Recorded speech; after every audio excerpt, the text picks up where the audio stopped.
Chapter 299. Tianming Mountain. Tianming Mountain. Feng Jixing held the letter in his hand and said with a frown, Heaven's Edge Mountain is a lone peak. Once it is surrounded, it will be impossible to descend. If there is no military force to coordinate from the inside and outside, it will be a dangerous place. As he spoke, Feng Jixing cupped his fists and said, Your Highness Feng Jixing requests to lead the imperial army to rescue your majesty. No, not possible. The person who objected was Chu Chu. With a solemn face he said, Regardless of whether this letter is real or fake, even if His Majesty is really surrounded in Tianming Mountain, the imperial army must not leave Lanyan City. Lanyan City only has this amount of military force. Once the imperial army leaves, there will only be 40 to 50,000 men and horses. How can they stop the Iha country's 300,000 troops? Feng Jixing looked up at Chu Chu and said, Chu, His Majesty is the ruler of this world. As officials, how can we not save him? Taking 10,000 steps back, His Majesty is Xiao Yin's father and treats us like nephews. Do you think that we should not rescue His Majesty? Lin Muyu was silent for a few seconds and said, We should rescue. How about this? I will order the Longdan army camp to rescue His Majesty, and the imperial army will continue to stay in Lanyan City. What does Big Brother Feng think? Feng Jixing's face was a little pale, and he did not speak. Lin Muyu saw through his thoughts. Big Brother Feng is, You do not trust the Longdan army camp? Yes. Feng Jixing held the beheading wind blade, and his eyes were filled with determination. This time His Majesty must not have any accidents. I have made up my mind. Feng Jixing will lead the 30,000 imperial army to break out of the encirclement and rescue His Majesty at Tianming Mountain, requesting for Your Highness Yin's permission. Qin Yin nodded. And permission granted. Her heart was concerned about Qin Jin's life and death, and was more determined than Feng Jixing. Lin Muyu sighed and did not say anything else. She only said, In that case, I will lead the Eagle Nest camp to clear the way for Brother Feng. No. Feng Jixing shook his head and said, You can't stay in Lanyan City. Why? You have to go to Dragon Rocky Mountain, personally command the Longdan army camp, and fight your way back to Lanyan City. Only then can the Longdan army camp be stationed in Lanyan City. Feng Jixing looked at him deeply and said, Big Brother Feng will protect His Majesty, and you will protect Xiao Yin, okay? No matter which one of us survives, we must continue on this path. Lin Muyu felt a lump in her throat. She couldn't help but turn her face away and say, Lin Muyu will obey your orders. Feng Jixing patted his shoulder and squeezed out an ugly smile on his blood-stained face. We'll leave in 2 hours. Can you accompany Xiao Yin well during this time? Yes. Lin Muyu's heart sank. She knew what Feng Jixing meant. It was easier said than done to fight their way out of the encirclement, and then fight their way back. This was a path that was accompanied by death. Whether they could come back or not depended on the will of the heavens. Qin Yin stood up and took Lin Muyu's hand. Let's go take a look at Father's kitchen? Yes. The two entered the rear hall. The attendants did not follow them, but they all stayed where they were with mournful expressions. Everyone could feel that 7C City and Muyu City had refused to send troops. This might be the last few days of the empire's existence on the continent. In the rear hall, all the kitchen utensils that Qin Jin had used were placed neatly. Qin Yin pulled Lin Muyu's hand to the windowsill of the side hall. Under the window was a polished bronze mirror. Qin Yin slowly sat down and picked up a comb. She said with a smile, Big Brother can you comb Xiao Yin's hair? In the past, it was Father who combed my hair. Lin Muyu felt a little bitter in her heart. She took the comb and gently removed the golden princess crown from Qin Yin's hair, and placed it to the side. Instantly, Qin Yin's beautiful hair fell down. Lin Muyu gently stroked her long hair, combing it over and over again. She raised her head and looked at Qin Yin's beautiful face in the mirror. Qin Yin was also looking at her. Qin Yin looked at the mirror, and did not say a word. Tears flowed down her face. Don't cry. Everything will get better. Lin Muyu murmured. Qin Yin held Lin Muyu's hand and buried her face in his chest. She cried, No, this country has really collapsed. Just like the name of the continent, the 9 cauldrons have been destroyed. There is no longer an imperial family. Lin Muyu calmly caressed the side of Qin Yin's face and said, Xiao Yin, don't cry. Xiao Yin, don't cry. Qin Yin cried even more fiercely. She turned around and hugged Lin Muyu. Her voice trembled as she said, I don't want the empire, but I want this family. I want father to come back. I want brother Yu to be by my side. Why me?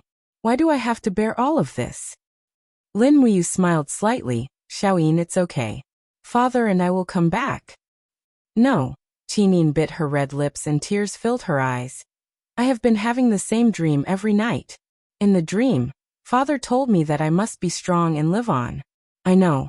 Father might really be gone, but I must make Feng Jixing go to Tianming Mountain. Brother Yu, forgive me, forgive Xiao Yin for being stubborn this time. Yes, I know. Lin Muyu's body trembled slightly. A piercing pain came from the wound on his arm. He lowered his head to look at Qin Yin and said, Everything will be fine. Xiao Yin, wipe away your tears. I haven't finished combing your hair. Yes. Qin Yin sobbed softly. She looked at herself and Lin Muyu in the mirror. It was like a big brother was dressing his little sister and waiting for her to get married. However, this scene seemed to be on the verge of shattering. This was the last time it would happen. After combing her hair, Qin Yin coiled her own hair and inserted an exquisite golden crown. She regained some of her princess-like demeanor. She stood up and turned to look at Lin Muyu saying, Regardless of success or failure, you must come back alive to see me. Don't worry. I will. Lin Muyu turned to look outside and said, There's not much time left. I have to go. Yes. After watching Lin Muyu walk out of the side hall, Qin Yin couldn't help but sob again. Her voice was as soft as a mosquito's buzz. I love you. You must come back alive to see me. Outside the main hall, Wei Chou and Xiahou Sang led a group of royal guards and royal guards, waiting for Lin Muyu's orders. They hadn't slept the entire night, but their fighting spirit was still high. Commander, are we leaving? Wei Chou asked. Lin Muyu nodded. Yes, but this time, I can't guarantee that I can bring you back alive. Wei Chou smiled. Commander, don't worry. We can come back by ourselves. That's good. Let's go. Yes. On the northern city wall, the city wall was suffering from heavy attacks from the catapults. A large portion of the city wall had already collapsed. Zhang Wei was leading a group of people to repair it. At the same time, the streets of the city were densely packed with the Imperial Army's heavy cavalry, shield bearers, pikemen, archers, etc. Over the past few days, more than 10,000 Imperial Army soldiers had died in battle, but Feng Jixing still managed to gather together an army of 30,000. You're here? Feng Jixing carried his wind-chopping saber and rode his horse over with a smile. He said, This bunch of bastard volunteers have destroyed another section of the city wall. Damn it. Yeah. We are preparing to set off. Lin Muyu looked at the sparse guards in the city and said, Brother Feng, leave Zhang Wei and 1,000 Imperial guards here. I'm worried that the city will really fall, and Xiao Yin will have too few people by her side. I'm all right. Feng Jixing turned and said, Zhang Wei, lead the brothers of the 1st Battalion to stay and defend the city. Zhang Wei cupped his fists. Yes, Commander. Open the gates, attack. The iron gates slowly opened, and 30,000 Imperial guards welcomed the rain of spears and swords as they charged towards the densely packed volunteers outside the city. Facing an opponent several times their size, not a single one of them revealed a trace of fear. At this time, Qihai City, in the depths of the Duke's mansion, in an exquisite and elegant courtyard room, a bang sound was heard as a hole was punched through the door. Tang Xiaoxi's beautiful face appeared behind the hole and said, Let me out, Grandpa, you can't do this.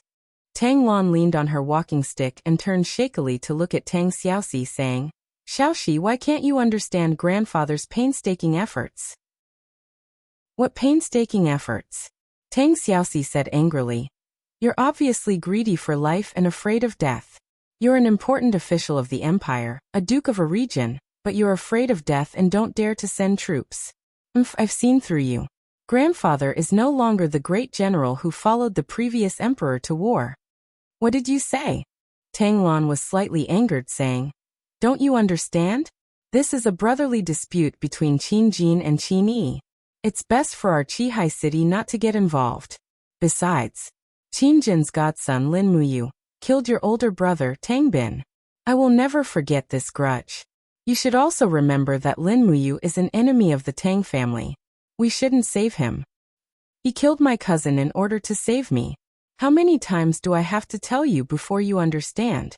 Tang Xiaoxi looked at him with teary eyes and said, Grandfather, I don't care about your concealing techniques. Xiaoxi only knows that Xiao Yin and Mu are the most important people to me. I can't lose them. If grandfather doesn't save them, Xiaoxi will go myself. You're crazy, Xiaoxi, a middle-aged man berated. Is this how you talk to your grandfather? Second uncle, you're just a coward who's afraid of death. Tang Xiaoxi suddenly laughed and said while crying, the imperial capital is surrounded. The imperial guards and the Flying Mount Battalion are fighting to the death. They only have tens of thousands of people. Our Qihai city has close to 200,000 soldiers, but we're just watching from the sidelines. Is Qihai city still a city of the Qin Empire? If you guys aren't going, Tang Xiaoxi will go alone. Tang Wan shouted, Xiaoxi, are you crazy? However, at this moment, flames suddenly rose from the small house. Tang Xiaoxi gritted her teeth and spread out 9 dancing flame tails behind her. She said, you guys can't trap me. Boom. The soul-suppressing seal soared into the sky and destroyed the house. Tang Xiaoxi leaped up and lay on the roof like a beautiful little fox. With a leap, she disappeared from Tang Lan's sight. Heavens, this crazy girl. Tang Lan gritted her teeth. Send someone to find Xiaoxi immediately. We must bring her back. Yes. The middle-aged man said. But father, the envoy from Iha Nation is still waiting in the living room. What should we do? Tang Lan said indifferently. Let him go. Tell him to tell Qin Yi that there will be a war between Qihai Province and Iha Nation. Tell Qin Yi to wash his neck and wait for Qihai City's butcher knife. Oh yes, that person. Have you found him? Yes, he has been arranged to stay in the post house in the city. It's a secret for now. Treat him well and don't neglect him. He's a rare exceptional general. Yes, don't worry, father. Chapter 300.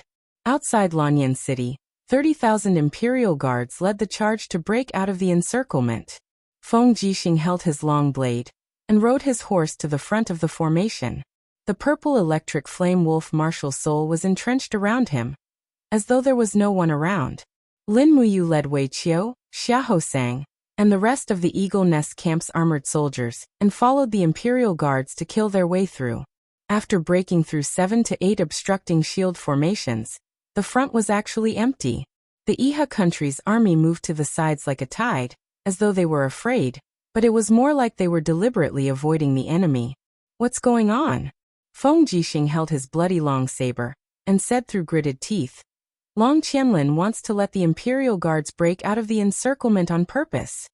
Lin Muyu lowered her sword, grabbed Judi's reins, and galloped all the way. She said with a serious expression, Big brother Feng, something is wrong. We can't break out of the encirclement so easily. The Iha Nation's army isn't that weak. There must be a trap. Feng Jixing nodded. I know, but we still have to go to Heaven's Causeway Mountain. You must be careful. Lin Muyu frowned. Heaven's Causeway Mountain is most likely a trap. You must be extra careful. The Iha Nation's people are hypocritical and cunning. If it's not absolutely necessary, don't go to Heaven's Causeway Mountain. Yes, I know.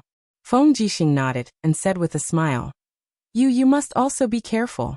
Long Qianlin must have already noticed Dragon Rocky Mountain, and it's most likely surrounded now. I know. Let's part ways here. Okay. Lin Muyu suddenly pulled the reins, and Ju Di let out a long neigh.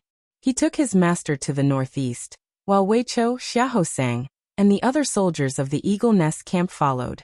Feng Jixing shouted, and led the 30,000 imperial guards eastward towards Heaven's Causeway Mountain. The Eagle's Nest camp was made up entirely of cavalry. They moved at lightning speed. After 4 hours, they could already see Dragon Rocky Mountain in the distance. Just as Feng Jixing had expected, the flags of the Iha Nation were flying at the foot of Dragon Rocky Mountain. This place was surrounded. However, there were not many soldiers surrounding the mountain. No more than 20,000 at most. With the remaining 15,000 soldiers in the Longdan army camp, it would definitely not be a problem for them to rush out. A messenger bird.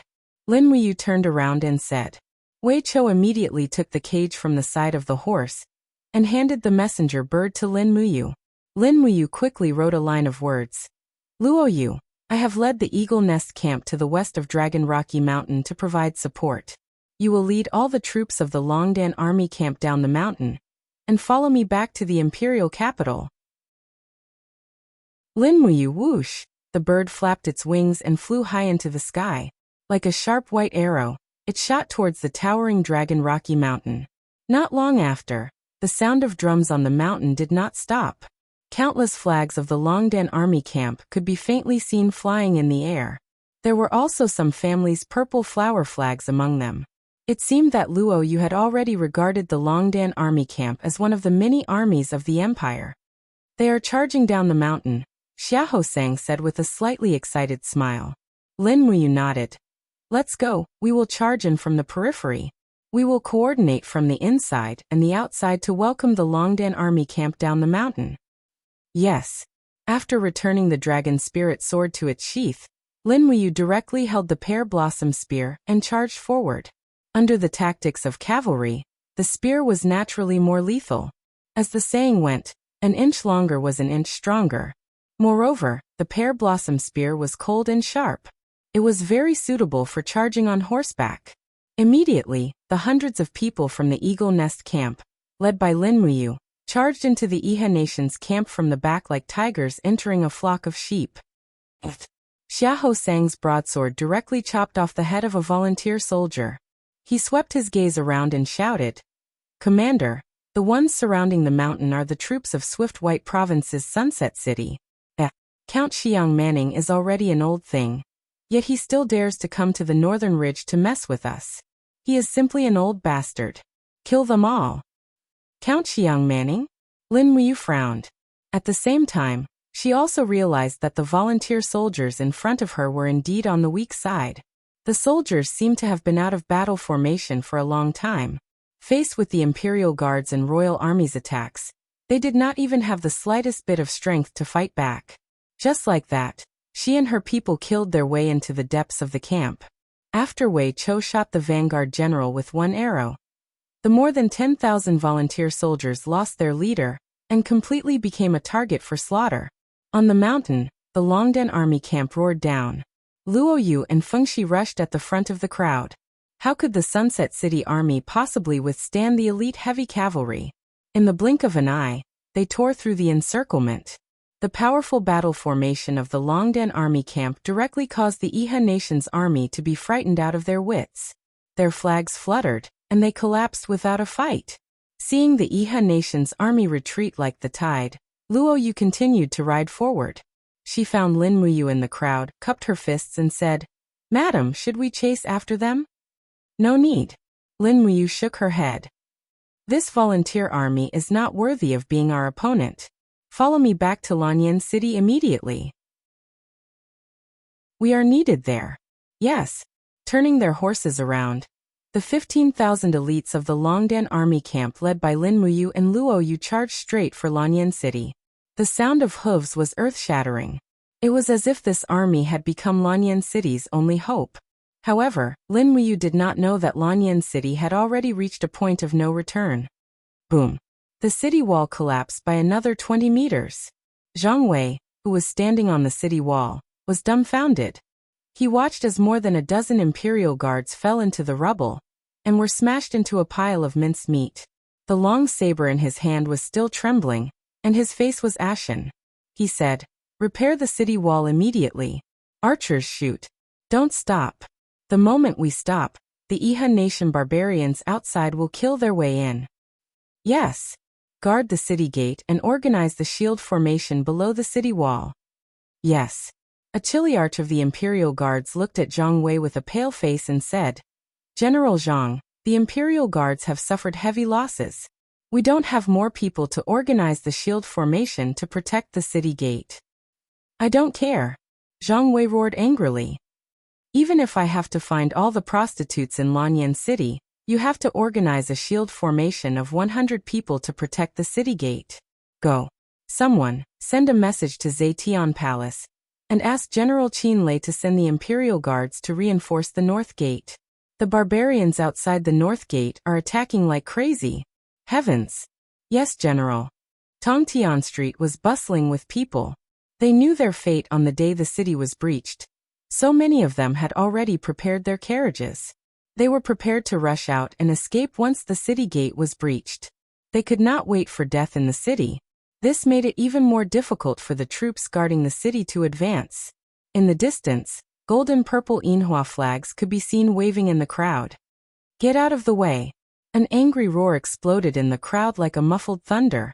It was Qinlei, the commander of the royal guards. He was dressed in golden armor and carried the thunder-split blade. He personally led the dragon guards and tiger guards to kill their way over. In the crowd was a young girl wearing a king's crown. It was Qin Yin. Qin Yin had also personally come to defend the city. Zhang Wei hurriedly flew down the city wall and bowed respectfully. Your Highness, you really shouldn't have come to the city gate. It's too dangerous here. The southern barbarians of Iha Nation are attacking like crazy. We can't defend the North Gate for much longer. No, we must defend it. Qin Yin raised her hand and pulled out the purple Yinhua sword. She shouted, as long as the city lives, we live. If the city dies, we die. The soldiers' morale was immediately boosted by the princess's arrival. Many people even rushed up the city wall and shouted, who can give me a sword? I also want to fight for the empire. Behind Qin Yin, a group of generals and civil officials shouted, Your Highness, be careful. You are the only bloodline of the empire. You can't come to such a dangerous place.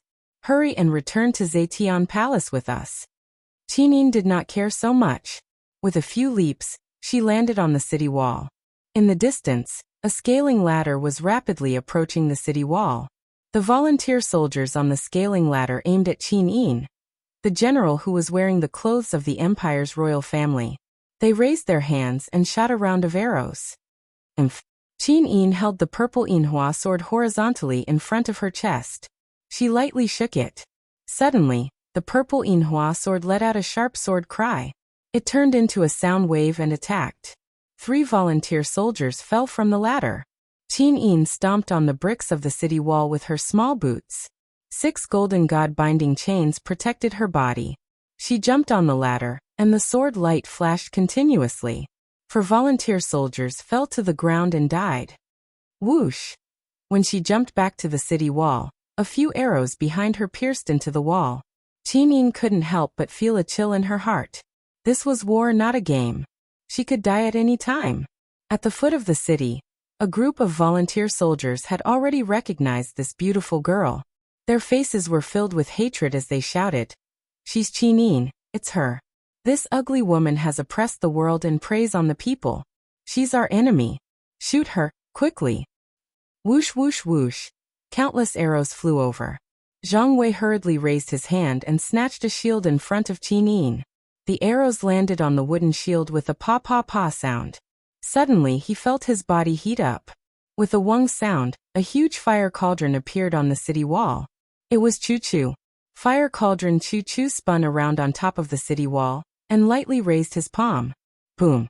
A huge palm print landed on the battlefield outside the city, instantly killing a dozen volunteer soldiers and turning them into a pile of ashes. Choo-Choo turned to Qin Yin and said, Your Highness, your life is related to the survival of the world. Please follow me back to Zetian Palace. Qin Yin gasped for breath and nodded. Yes, Choo-Choo. At this moment, a heavy cavalry of the imperial army galloped over from afar. With a pale face he shouted, Not good, not good. The east gate has been breached. What happened? Zhang Wei said angrily. The east gate is so sturdy, how could it be broken? The imperial guard's face was ashen as he said, A god has descended. With just one palm he shattered the entire east gate. Oh my god, a god. Zhang Wei felt a chill in his heart. Choo-Choo's face also turned pale and said, Qinlei, protect Her Highness. Go around the main road through the alley and prepare to break through the east gate. As long as Her Highness is alive, the empire still has hope. Qin Lei cupped his fists and said, "Yes, Sir Chu Chu." Chu Chu looked at the generals in the crowd and said, "Commander Chu Huaying, lead the Flying Mount Battalion out of the city to face Long Qianlin's main force. Only by delaying his main force outside the North Gate can Her Highness have a chance of breaking through." "Yes." Chu Huaying cupped his fists and looked at Chu Chu. His eyes were filled with determination. "Even if we die in battle, we will definitely delay Long Qianlin." Chu Chu gave him a deep look. He felt a little bitter in his heart.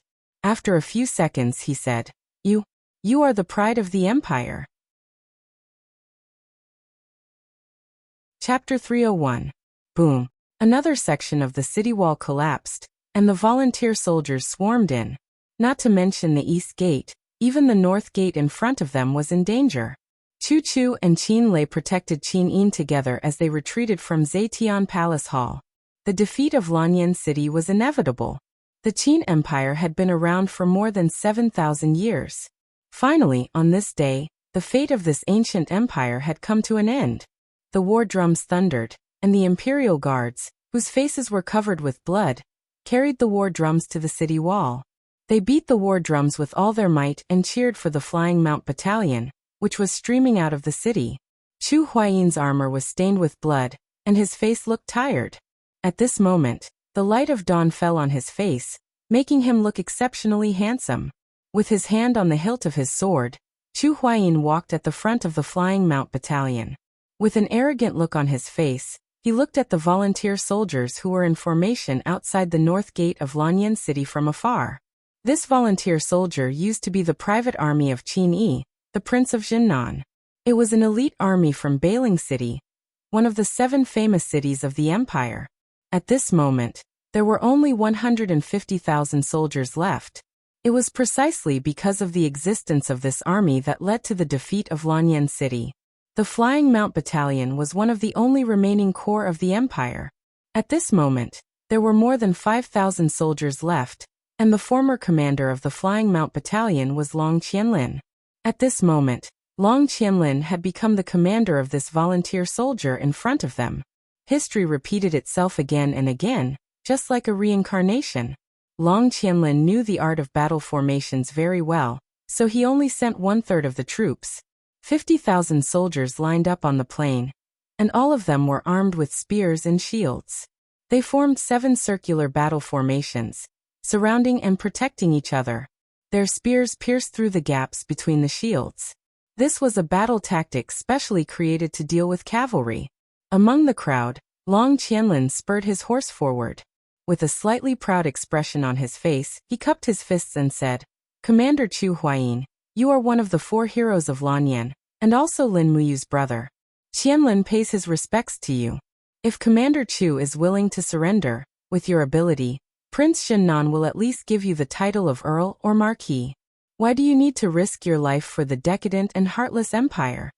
Chu Huairan slowly unsheathed his sharp sword and said calmly, "I have to bear the burdens of the ruler.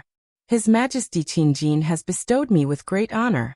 Today I, Chu Huairan, will use my life to protect his daughter, as well as the 5 million citizens of Lanyan City behind me." "Umph." Long Qianlin sneered. "Bring it on then." Chu Huayin turned his horse around and looked at the Flying Mount Battalion behind him. He said loudly, "I know that all of you used to be in the army of 5 Valleys City, and also Long Qianlin's army. But today all of you are soldiers of the empire. It is a soldier's duty to protect the country. For the sake of the 5 million people of Lanyan City behind you, charge forward with me. Even if our corpses are buried in the ground, the soil under our feet will remember us. The mountains and rivers will remember us. Kill." The cavalrymen of the Flying Mount Battalion raised their weapons. Their faces were filled with hatred and anger. The sound of hooves gradually became more intense. The 5,000 cavalrymen were like a sharp blade that collided with the shield formation. In an instant, blood and flesh were all over the place. The first rays of the morning sun shone on Chu Huairan's face, but the cloak behind him fluttered. It was as if he was flying higher and higher, just like his dream. Yow! The moment Chu Huairan's sword tore apart the neck of a volunteer soldier, he laughed. "I'm not a competent brother, but I'm a competent soldier of the empire. Be proud of your brother. Outside the main battlefield, groups of volunteer soldiers had already killed their way into the city from the east and north gates. According to Marshal Ji Yao's order, massacre the entire city. These volunteer soldiers killed anyone they saw after entering the city. They were like ferocious beasts that devoured the lives in Lanyan City. At this moment, among the fleeing commoners, a young lady carrying a harp and her maid could be seen. There were also a few guards wearing the uniform of the Divine Might Battalion. They were moving against the flow of the crowd and heading straight for the North City Wall. Zhang Wei was holding a long saber and riding his horse as he commanded the Imperial Guards to retreat. His gaze swept across the crowd and he hurriedly flew over. He said respectfully, "Miss Zhenxiang, the city gate has been breached. Why are you still here? Leave quickly and follow the commoners out of the city. That's our only hope." Zhenxiang was carrying a harp, but she shook her head with a smile and said, "General Zhang Wei, you should leave quickly. I want to finish the last part of my journey with him on this ruined city wall." Zhang Wei's body trembled. His eyes were red as he cupped his fists and said, "The Empire has let you down and also let him down." Zhenxiang smiled. "Thank you for your understanding, General. Go quickly and save more people." "Yes." Zhang Wei spurred his horse away while Zhenxiang carried the harp and walked on the blood-stained stone steps. Step by step, she arrived at the ruined city wall. She slowly put down the harp on the broken wall where the battlements had fallen. She knelt on the blood-stained city wall and looked at the flying mount camp and the volunteer soldiers who were fighting in the distance. She knew that her beloved was dutifully doing his duty among the crowd. "Xiaoyu, burn the Qilin incense for me. Then you should escape too," Zhenxiang muttered. The maid was startled. Tears flowed from her eyes as she said, Miss, Xiaoyu won't leave. Xiaoyu wants to die with you." "No." Zhenxiang turned around and looked at her. Her face was filled with gentleness as she said, "You're still young. You haven't met anyone worthy of your love. Your life is still very long. As for me, the person I love is right there. My love will vanish along with him. Once Chu Huai dies, what's the point of Zhenxiang living on?" Xiaoyu cried like a pear blossom in the rain. Miss, burn the incense and leave. Be obedient." "Yes, miss." Xiaoyu lit an incense burner. The purple incense was very strange. Wisps of it lingered around Zhenxiang's body. Xiaoyu cried even more fiercely, "Miss, I." Zhenxiang gently pulled on the strings of the zither and arranged them one by one. She lowered her head as her tears dripped onto the zither. She held back her sobs as she said, "We live together, and we die together. Zhenxiang was born with love, so I have no regrets even if I die." Xiaoyu cried as she retreated a few steps. She said, "If there's a next life, I hope that Miss can stay with Commander Chu for the rest of your life. You don't have to suffer the pain of being separated by heaven and earth anymore. Xiaoyu is leaving now." As she spoke, Xiaoyu leaped up and landed silently under the rubble of the city like the morning sun. The guards looked at each other before cupping their fists and retreating. Zhenxiang held back her tears as she looked at the crowd that was fighting below the city wall. She heard Chu Huai's voice and saw the resplendent lights of the star-plucking finger exploding in the crowd. No matter how sharp a sword was, it would not be able to sever the heart of love. The sound of the zither was filled with desolation. This was the first time Zhenxiang had played the general's zither. The sound of the zither was decisive, and it faintly carried the sound of a powerful army. It seemed to resonate with the battle below the city wall. On the battlefield, Chu Huayan's body was riddled with wounds. Even the warhorse he was riding on was riddled with arrows. But as the warhorse galloped, Chu Huayan raised his sword again and again, slashing at the bodies of the righteous soldiers. This was like fate. The battle between Chu Huayan and Long Qianlin was fate. His love for Zhenxiang was also fate. The melody on her fingertips trembled continuously. Zhenxiang looked at the person she deeply loved from afar, and her face became increasingly pale. Blood flowed out from her nostrils and the corner of her mouth. The sound of the zither also seemed to weaken due to the passing of life. She forcefully opened her eyes, wanting to take one more look at Chu Huai, but her vision became increasingly blurry. "Ah!" Chu Huai roared angrily in the crowd. It sounded like the mournful cry of a dying beast. There weren't many soldiers from the Flying Mount Battalion around him anymore. The Flying Mount Battalion had already become history, just like Chu Huai. Bang! The glow of battle energy surged as Chu Huai's star-plucking finger exploded once again, turning a group of righteous soldiers into a pile of flesh and blood. However, at the same time, a sharp arrow pierced into his chest. Chu Huai howled in pain as he gripped the reins tightly. However, the warhorse that was riddled with wounds had also reached the end of its life, and it slowly knelt down. Chu Huai struggled to pick up his longsword. He looked towards the city wall and saw a familiar figure slowly lying on the zither. Ah! Blood flowed down his forehead and into his eyes. This brave and invincible commander of the Empire howled in pain as his tears mixed with the blood. He wanted to look again, but he could no longer see anything. He could only swing his sword and slash at the crowd. Puff, puff, puff. Spears pierced Chu Huai's body one after another, but he didn't seem to feel any pain. He waved his longsword crazily, causing heads to fly off. The group of righteous soldiers were so shocked that they retreated one after another. No one dared to move forward anymore. This commander, who was famous for his talent and was one of the 4 heroes of Lanyan, was like a mad beast. The righteous soldiers formed a circle around Chu Huai, but no one dared to attack him. Chu Huai's body was pressed against the spears as he knelt there. His tears and blood continuously splashed onto the yellow soil. Suddenly, he reached into his clothes and used the last of his strength to take out a blood-stained ball. He said in a voice as soft as a mosquito, "Yao, brother! Brother is gone." Outside the battle formation, Long Qianlin was riding on a warhorse. His body trembled slightly as he bowed his head in the direction of Chu Huayin and said, "No one is allowed to touch Chu Huayin's corpse. Do you understand?" "Yes, General." The group of generals cupped their fists.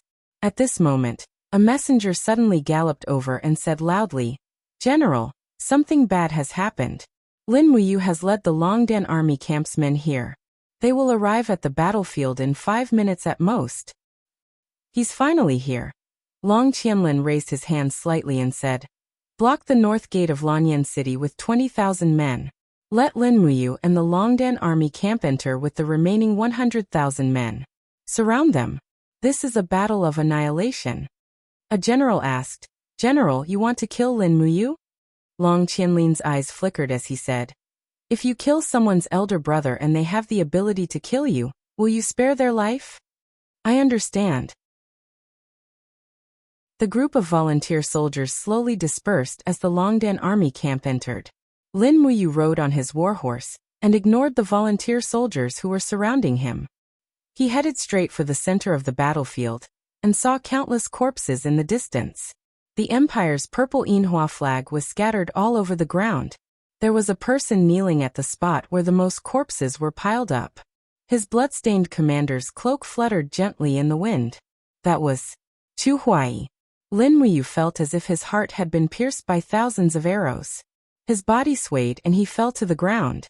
He scrambled to his feet and stumbled all the way to Chu Huai's corpse. He hugged his ice-cold body and almost couldn't cry. Tears rolled down his cheeks as he hugged Chu Huai's body tightly. He cried out sorrowfully, as if he was a wild beast that had lost its loved one.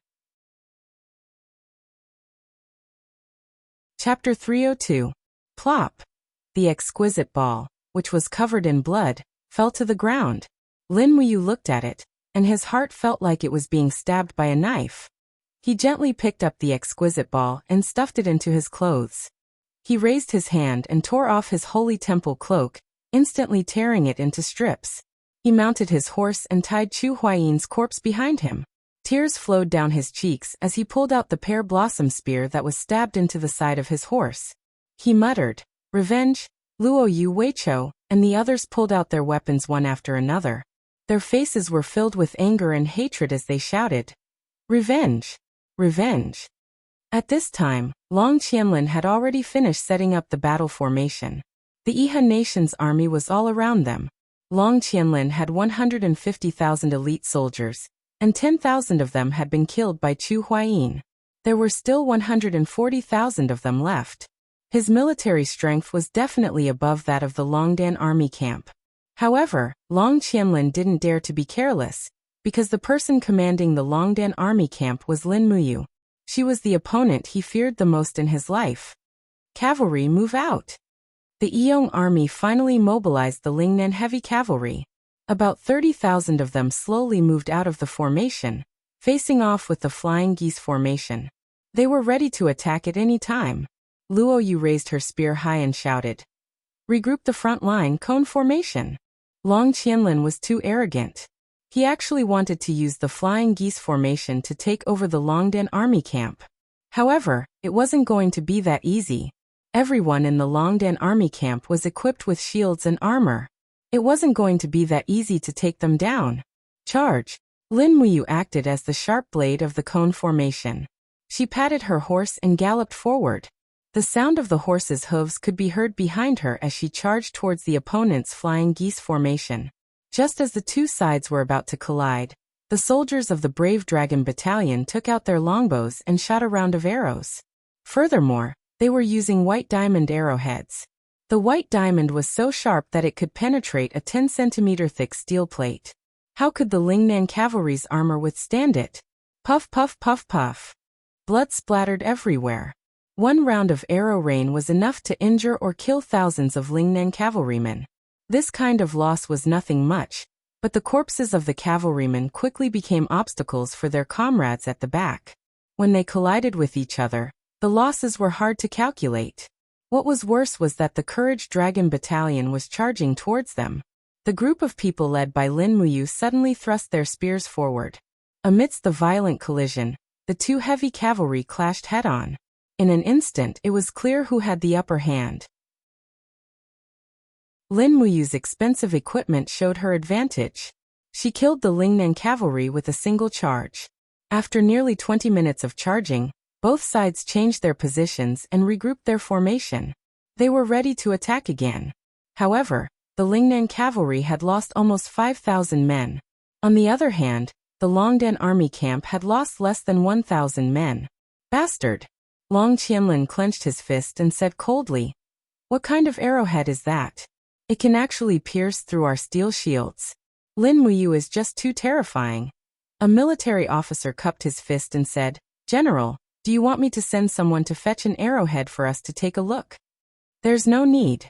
Don't disturb the battlefield." "Yes." He hesitated for a moment and said, But our heavy cavalry is clearly not a match for the Longdan army camp. If we continue to fight them head-on, I'm afraid we'll suffer a great loss." Long Qianlin raised his eyebrows and said, "If we can use 30,000 heavy cavalry to exchange for the 10,000 Longdan army camp, then this deal will be too profitable." Yes. However, everything was not as Long Qianlin had imagined. After fighting for more than 2 hours, only a few of Lingnan's 30,000 heavy cavalry were left. At most, there were only 2,000 injured soldiers left. However, there were still more than 8,000 people from the Longdan army camp standing proudly on the battlefield. Lin Muyu, Wei Chou, Luo Yu and the rest were already covered in blood. No one knew how many people they had killed. They only knew that their comrades were decreasing one by one. The pear blossom spear seemed to have been bathed in blood. Even the handle that was holding it was a little slippery. Lin Muyu lightly shook her arm. Immediately, the pear blossom spear buzzed loudly and shook off all the blood. Looking at the volunteer army camp in the distance, Lin Muyu slowly raised her arm and pointed the pear blossom spear at them. She smiled and said, "Follow me and attack their volunteer army camp." Yes. The Longdan army camp did not wait for the enemy to reorganize their formation and launched their attack. There was no place for modesty on the battlefield. Lin Muyu understood the principle of not missing an opportunity. She would not give Long Qianlin any time to catch his breath. "Oh no, they aren't even resting before charging," said a military officer with a pale face in the middle of the volunteer army. Long Qianlin immediately waved his hand and said in a low voice, "Order them to immediately reorganize the heaven and earth formation and block the Longdan army camp." Yes. A group of archers, pikemen, and shield-bearers formed a circular battle formation and attacked rapidly. It was this battle formation that defeated Chu Huayin's flying mount camp.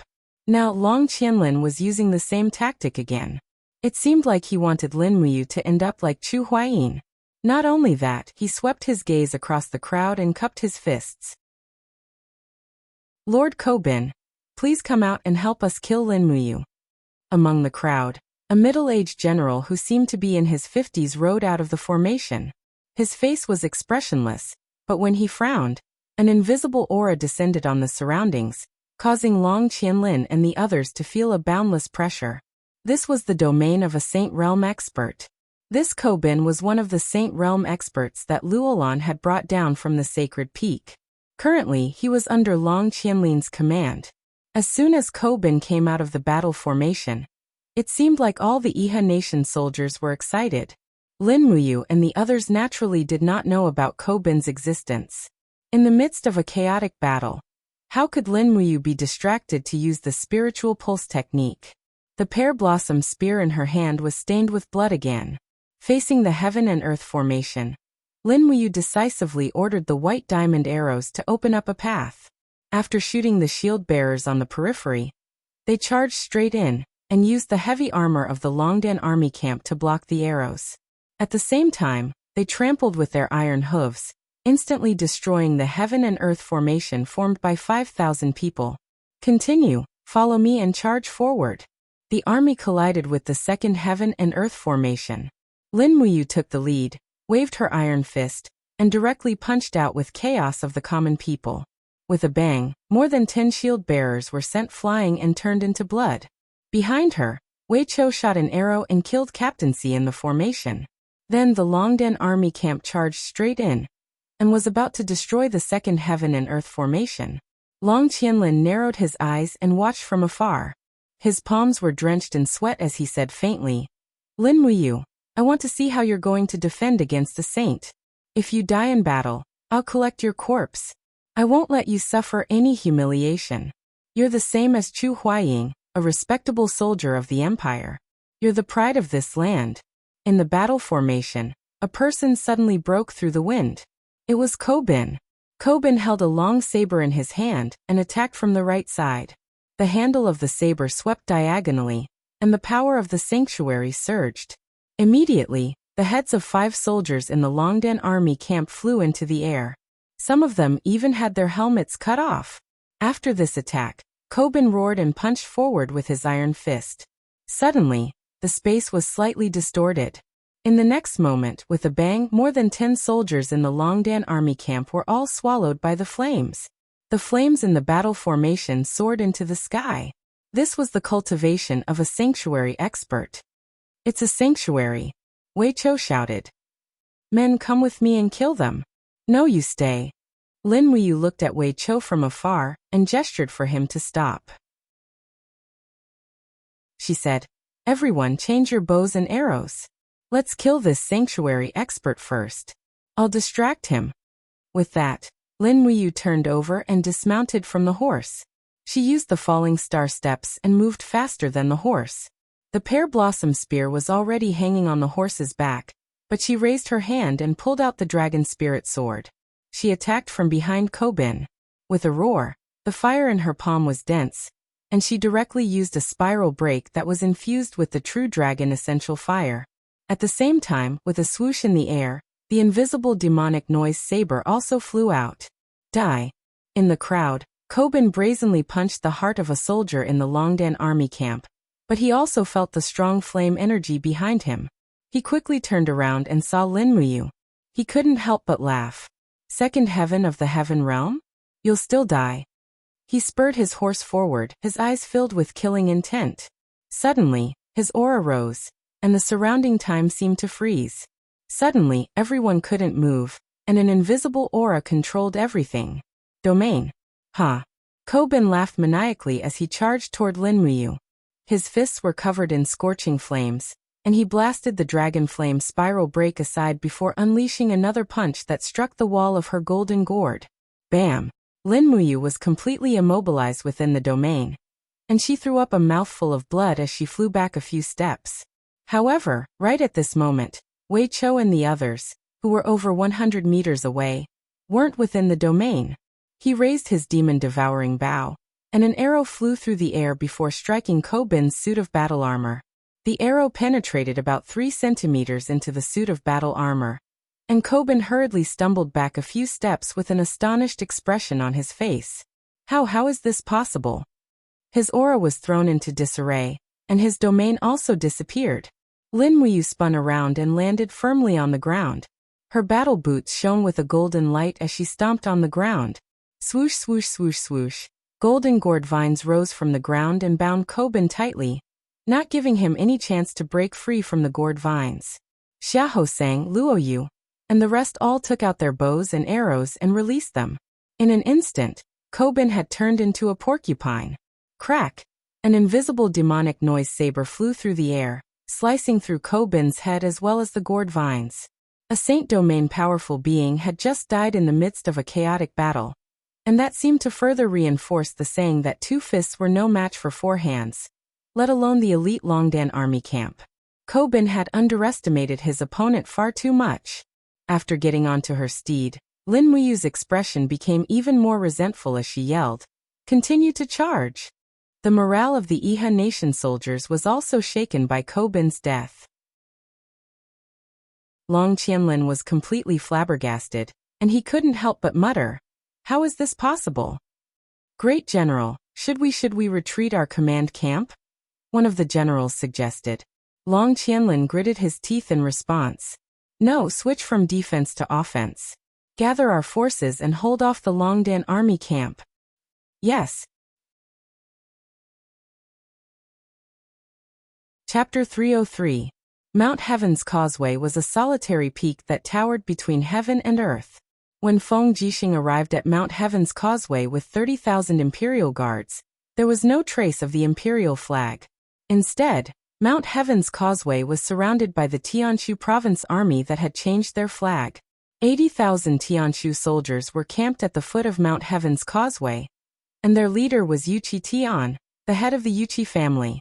However, the Tianshu army was no longer wearing the insignia of the empire. Instead, they were wearing the insignia of the Iha nation. Yuqi Tian had committed treason. Tuk tuk tuk. It was the envoy of the Tianshu army. He held a white flag in his hand and had an arrogant look on his face. When he arrived in front of the imperial army, he laughed out loud and said, "I, Li Tong, the Heavenly Corps Army Adjunct, pay my respects to the commander of the imperial army, Lord Feng Jixing. You are an outstanding man, so you should understand the meaning of obeying the will of the heavens. The 80,000 soldiers of the Tianshu army have surrendered to the Iha nation.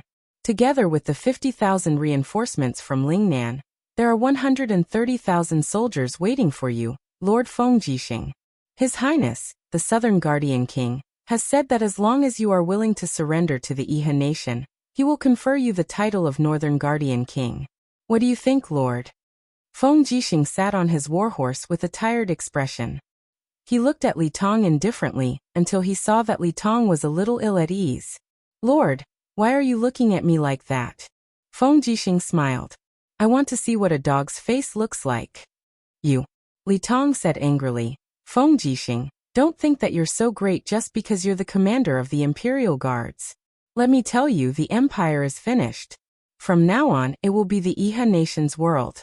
You, Feng Jixing, are nothing more than a dog of the Empire.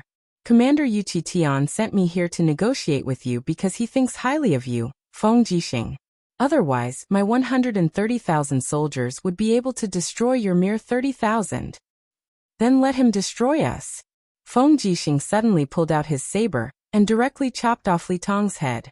Blood splattered far away, but none of the surrounding Imperial Army generals dodged, allowing the blood to splatter on their bodies.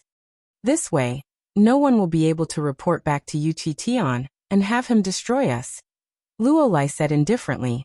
Feng Jixing smiled. "Don't worry.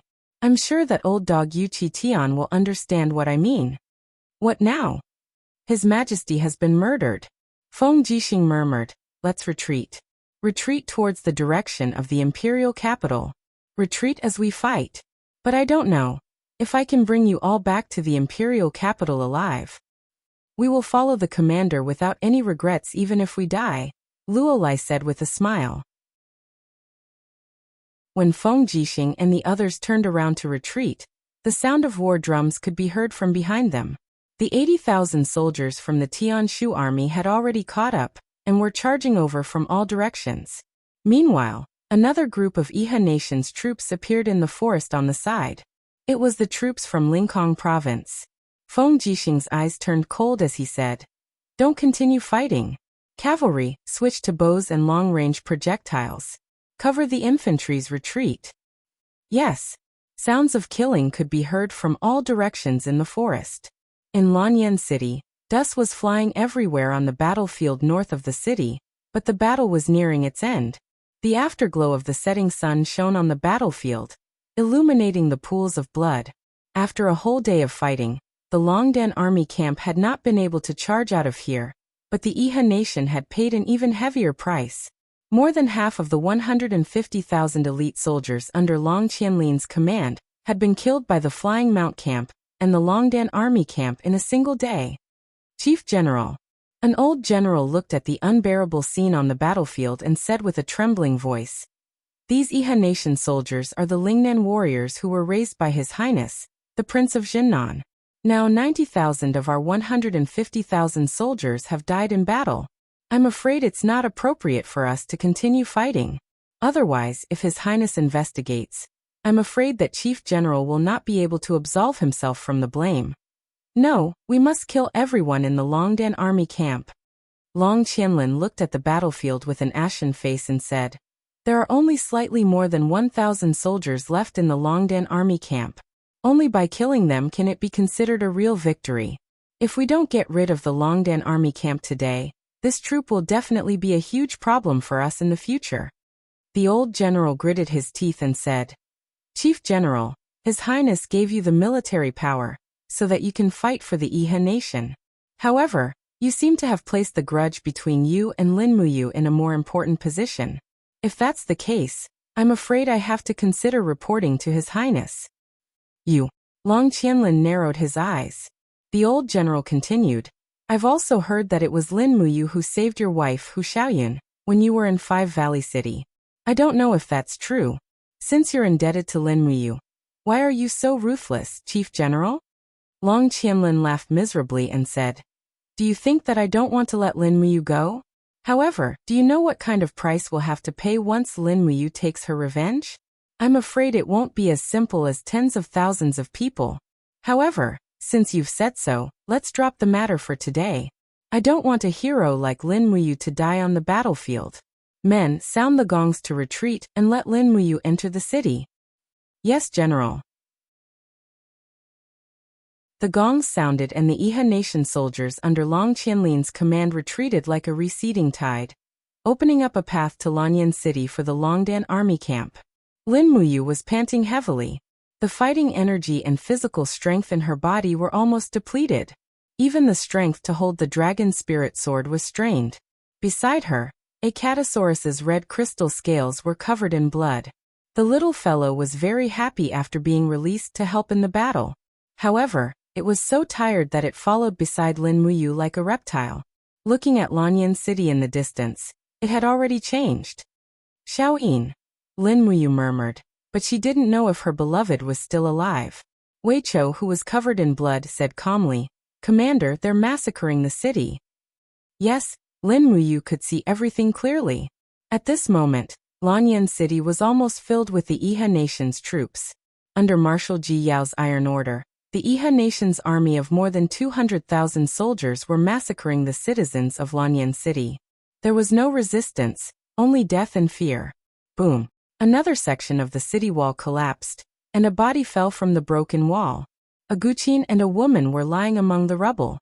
Lin Muyu's gaze swept across, and his heart couldn't help but ache. It was Zhenxiang. He urged his horse forward and carried Zhenxiang's body. He untied Chu Huaying's body and handed them to the soldiers of the Longdan army camp behind him. "Luoyu, lead the Longdan army camp around the city and look for Her Highness Yin and Chu Yao. Once you find them, bring them far away. Wei Chou, Xiahou Sang, the two of you will bring the remaining imperial guards and follow me into the city. Also, bury Big Brother and Zhenxiang together. Even if they can't be together in life, at least they can be together in death." "Yes, my lord." There were only slightly more than 1,000 people left in the Longdan army camp. Lin Muyu really didn't want this army that he had raised with his own hands to die in the chaos. At least he wanted to leave a torch for the Longdan army camp and the empire. As night fell, the Longdan army camp disappeared into the night. Lin Muyu, Wei Chou, and Xia Hosang brought more than a dozen imperial guards into the city. They could only hope that Qin Yin could successfully escape. However, it was easier said than done. The Iha nation had sent countless soldiers and peerless masters to hunt down the empire's crown prince in the city. In the distance, there were howls on Tongtian Street. Countless commoners were banished to the streets. Then they were killed by a group of brave soldiers carrying broadswords. The screams of young girls could be heard from the rubble on the side. The Iha nation had conquered Lanyan City, so it was inevitable that they would abduct the young women in the city. This seemed to be an unwritten rule. Is this what it means to be benevolent and to treat all living things equally? Wei Chou couldn't help but sneer. He didn't hide the grief and indignation on his face. Lin Muyu led the group into the alley and rushed all the way. They didn't dare to provoke the Iha nation's soldiers. If they killed one person, they would attract 10 or even 100 people. Then there would be no need to talk about saving Qin Yin. Not far away, a pile of corpses was being burned. They were all commoners who had been slaughtered. The burnt smell permeated the entire Lanyan city. Judging from the light of the fire, more than 1/3 of the city had been burned and killed. Lanyan city was very large and could accommodate 5 million people. The Iha nation's massacre would probably continue for a long time. When the group took a detour to the vicinity of Zetian Palace, they saw from a distance that Zetian Palace had been heavily surrounded by the Iha nation's army. The dozen or so people under Lin Muyu's command were simply courting death. However, there were still many Iha nation's cavalrymen coming and going in Zetian Palace. They seemed to be searching for something. Xiaoyin probably hasn't been found yet. Lin Muyu secretly rejoiced and said, "We don't need to enter Zetian Palace. We'll set up an ambush in this alley. We'll knock a few people unconscious and interrogate them." Yes. The group of people tied up their war horses and hid in an empty house. The commoners had been captured and killed, so there would be no one left. They waited until midnight. Finally, a group of cavalrymen galloped over. Under the starlight, they could see that the person at the front was wearing a black cloak and armor. He was actually a high-ranking general with 3 stars on his collar. He was a commander-level person. Lin Muyu's eyes turned cold and she said, "Do it." Swoosh, swoosh, swoosh. The golden gourd vines quickly rose and entangled all the people in the alley. Lin Muyu rushed down with her sword. With a wave of her long sword, she directly cut off the head of the commander at the front. It seemed that he was a civil general who did not know martial arts. The group of people following Lin Muyu were all imperial guards. Their cultivation levels were extremely high. They finished off the group of cavalrymen in 2 or 3 moves, leaving only one alive. This survivor looked at the corpse under Lin Muyu's sword and muttered, "It's over, it's over. The commander is dead," Wei Chou said coldly. "A mere commander, what does he count as?" The bodyguard was aghast and said, He is the Iha Kingdom's General Lin Yu." "Lin Yu?" Lin Muyu was stunned. "The Lin Yu who used the tactic of crossing the mountains with a green raincoat?" "Yes. Good death." Lin Muyu swept her gaze across and said, "Leave no survivors. Change into their clothes and continue to look for Her Highness Yin." "Yes." The sky gradually brightened. The holy temple was full of commoners who were seeking refuge. They hoped that the guards of the holy temple could save them and escape the massacre of the city. But how could they escape? Boom. Under the fierce palm wind, the bodies of the 2 Iha Kingdom cavalrymen were torn apart. The holy temple's grand deacon, Lei Hong, stood guard outside the holy temple. He looked towards the east and said, "It's daybreak." But at this moment, a powerful aura suddenly descended from the sky. He hurriedly looked up and a trace of despair flashed in his eyes. Luolan. Chapter 304. Luolan, who was wearing a golden robe, stood in the air. She looked at Lei Hong with disdain. Divine power surrounded her. She smiled faintly and said, "You are Lei Hong, one of the 2 sacred regions of Lanyan City?" Lei Hong raised a shining iron spear. His eyes were filled with reverence. He said, "Luolan, The sacred temple is the temple of the continent's cultivators. Since ancient times, it has not been blasphemed. No matter how many soldiers pass by, no one is allowed to start a massacre in the sacred temple. Iha country massacred the entire city, but definitely not in my sacred temple. No, I don't kill. Luolan's lips curled up. She said indifferently, I'm only here to meet you, one of the 2 sacred regions of the empire. Lei Hong glanced at the bustling citizens of Lanyan City in the sacred temple. He also saw Guiyang, Qin Yan, and the others looking at him. He shouted, Close the doors of the sacred temple. No matter what happens, don't come out. Qin Yan gritted his teeth. Grand Deacon, Lei Hong said decisively, close the doors. Guiyang pushed with his palm. Immediately, the doors of the sacred temple closed. Through the gap of the doors, Lei Hong, dressed in a white robe, raised his iron spear high up. The power of the spirit returning art quickly spun. Good, good. Luo Lan praised twice and laughed. This is the first time I've met such an opponent since I came to the lower realm. But it's still not enough. I didn't expect that after Qin Yi ascended 200 years ago, the powerhouses in the lower realm would be so weak that a mere Saint Venerable can become the St. Hall's Grand Deacon. As she spoke, Luo Lan suddenly thrust out with one hand. A blood-red blade came out of her body. First-class martial spirit, demon blood blade. In the next moment, the light of the demon blood blade fell down like a mountain. Bang! Dust rose. The spear in Lei Hong's hand was broken into 2. A bloodstain appeared on his shoulder. But he seemed to not feel the pain at all. He suddenly leaped and rushed towards Luo Lan. His left hand was behind his back. He quickly raised his right hand. The second-class martial spirit, Starlight Sword, came out of his body. The blade was surrounded by the golden divine power of the spirit returning art. It broke through the air. Good timing. Luo Lan chortled with glee as she gently swept an arm through the air, upon which a suit of battle armor quickly materialized. Bursts of divine power were injected into the suit of battle armor, and the suit of battle armor was able to forcibly repel Lei Hong's attack. However, Lei Hong's attacks were unending. The moment his martial spirit shattered, he raised his palm, and the soul-returning art transformed into a golden light that fell from the sky. It was like a golden bell that enveloped Luo Lan and the demon blood saber. With a wong sound, the flame soared into the sky and burned fiercely. Luo Lan was dead. No, God would not be defeated so easily.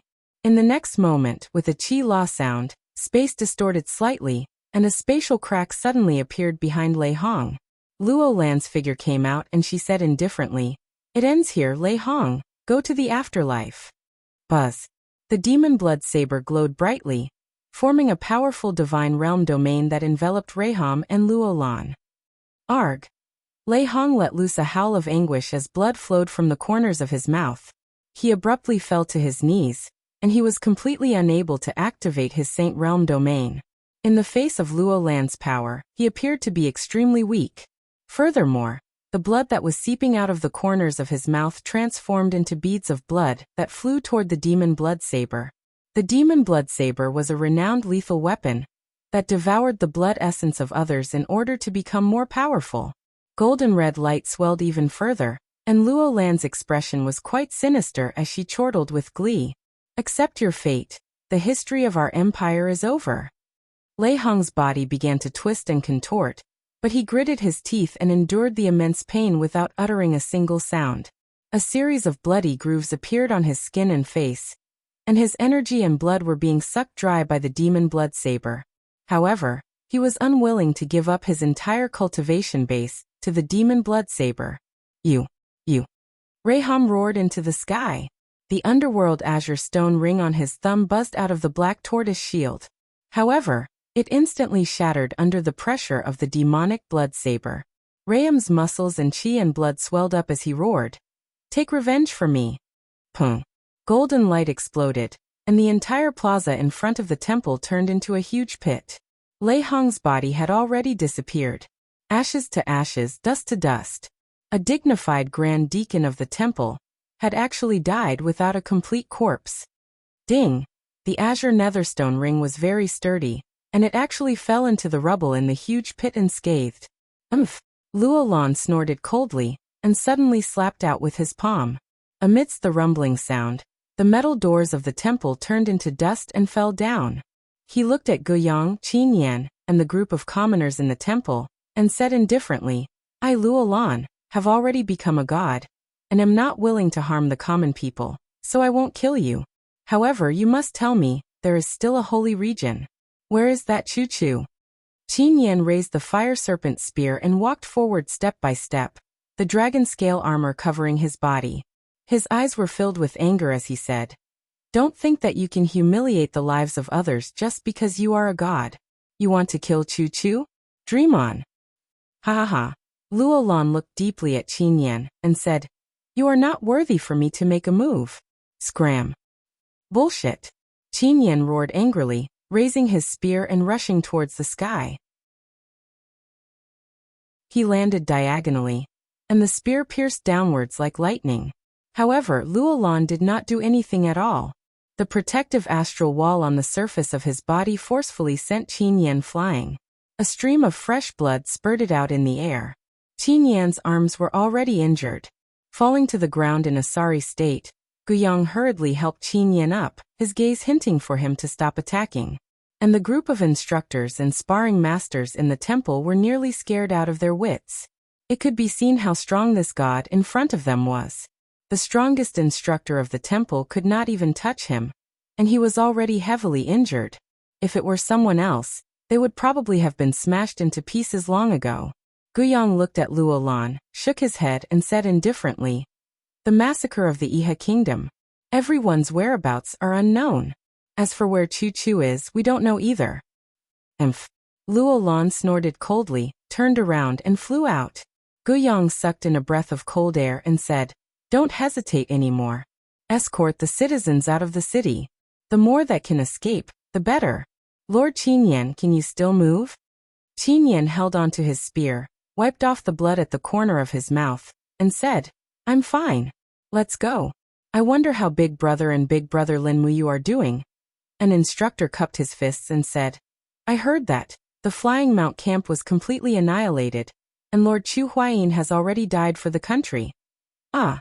Qin Yan was startled, and his eyes could not conceal the vexation and unwillingness, and said, As soldiers of the Empire, we are hiding here. We can't be like Lord Chu Huayin. His blood has already dyed the yellow sand. This is simply a type of humiliation. Guiyang said, To be able to escort these thousands of citizens out of the city is a merit of our temple. Quick, don't hesitate, get everyone out. Hiding in the temple will never escape this massacre. Yes. Under the ruins, Lin Muyu, Wei Chou, and the others were wearing the uniforms of the Iha Nation soldiers, and they slowly rode their horses under the southern city wall of Lanyan City. They did not dare to shout loudly, and could only search for Qin Yan's figure among the passing citizens. At the city gate, a group of Iha Nation soldiers armed with swords and sabers were guarding there, blocking the citizens' path of retreat. Any citizen who wanted to pass through this place had already been killed, and the corpses were piled up like a mountain. Some were burned on the spot, some were dragged further away to be buried, and even more were left exposed in the wilderness. Lord. After seeing Lin Muyu's military rank, a patrolling officer immediately cupped his fists respectfully, and said, May I know where Lord is going? Lin Muyu glanced at him and said, Remnant of the Empire, where is Qin Yin? The patrolling officer smiled and said, So Lord is also here for the 1 million Jinin coins. 1 million Jinin coins. Yes, Marshal Ji Yao offered a reward this morning. Anyone who captures Qin Yin will be rewarded with 1 million Jinin coins. However, it's not easy to capture Qin Yin. The Imperial Army is not completely wiped out yet, and it's said that Qin Lei has brought thousands of men to protect Qin Yin and leave the city through the broken wall. However, he can't have gone far, and General Lu Zhao has already led 20,000 cavalry to chase after him. Where are the Imperial Guards? The southern suburbs. Got it. Move aside, we're going out of the city to chase after him. Alright, let them through. Outside the city, there were piles of corpses everywhere. This massacre had become a feast for the Iha nation of Lingnan. Lin Muyu traveled quickly in silence, while Wei Chou, Xiahou Sang, and the others had ashen faces and bloodshot eyes. As imperial guards, they could not protect the citizens of the empire. Wasn't this a kind of mockery? Command.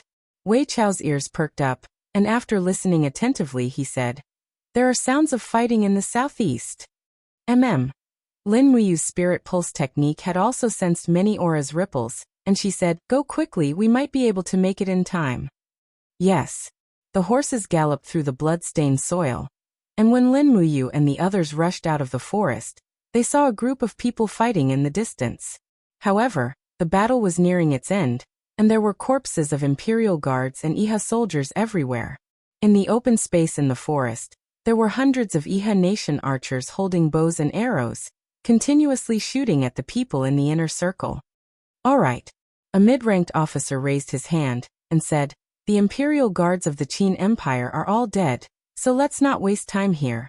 Let's go and chase after Qin. We must eliminate her." Yes. After the hundreds of Iha soldiers left on their horses, Lin Muyu and the others rushed to the battlefield, only to discover that there were many corpses of imperial guards around them. At the center, there was a person kneeling there, his entire body pierced with arrows, and the white cloak embroidered with a golden-purple flower was already dyed red with blood. That cloak. White-robed imperial guards, it was Qin Lei. Lin Muyu's heart felt as if it had been clawed into pieces. She flipped off her horse and staggered, almost losing her footing. She walked shakily to Qin Lei's side, wanting to hug him, but she realized that there wasn't even a place for her to put her hands on. Qin Lei was kneeling there, his entire body pierced with arrows, and his neck had also been pierced by 7 to 8 arrows, causing blood to flow. "Qin. Big brother Qin Lei." Lin Muyu's voice trembled, and she was almost unable to speak. Qin Lei did not die. He closed his eyes, and his tears mixed with blood flowed down. He cried and said, "Is it you? You. Lin Muyu. I can't protect her anymore. I can't protect her anymore."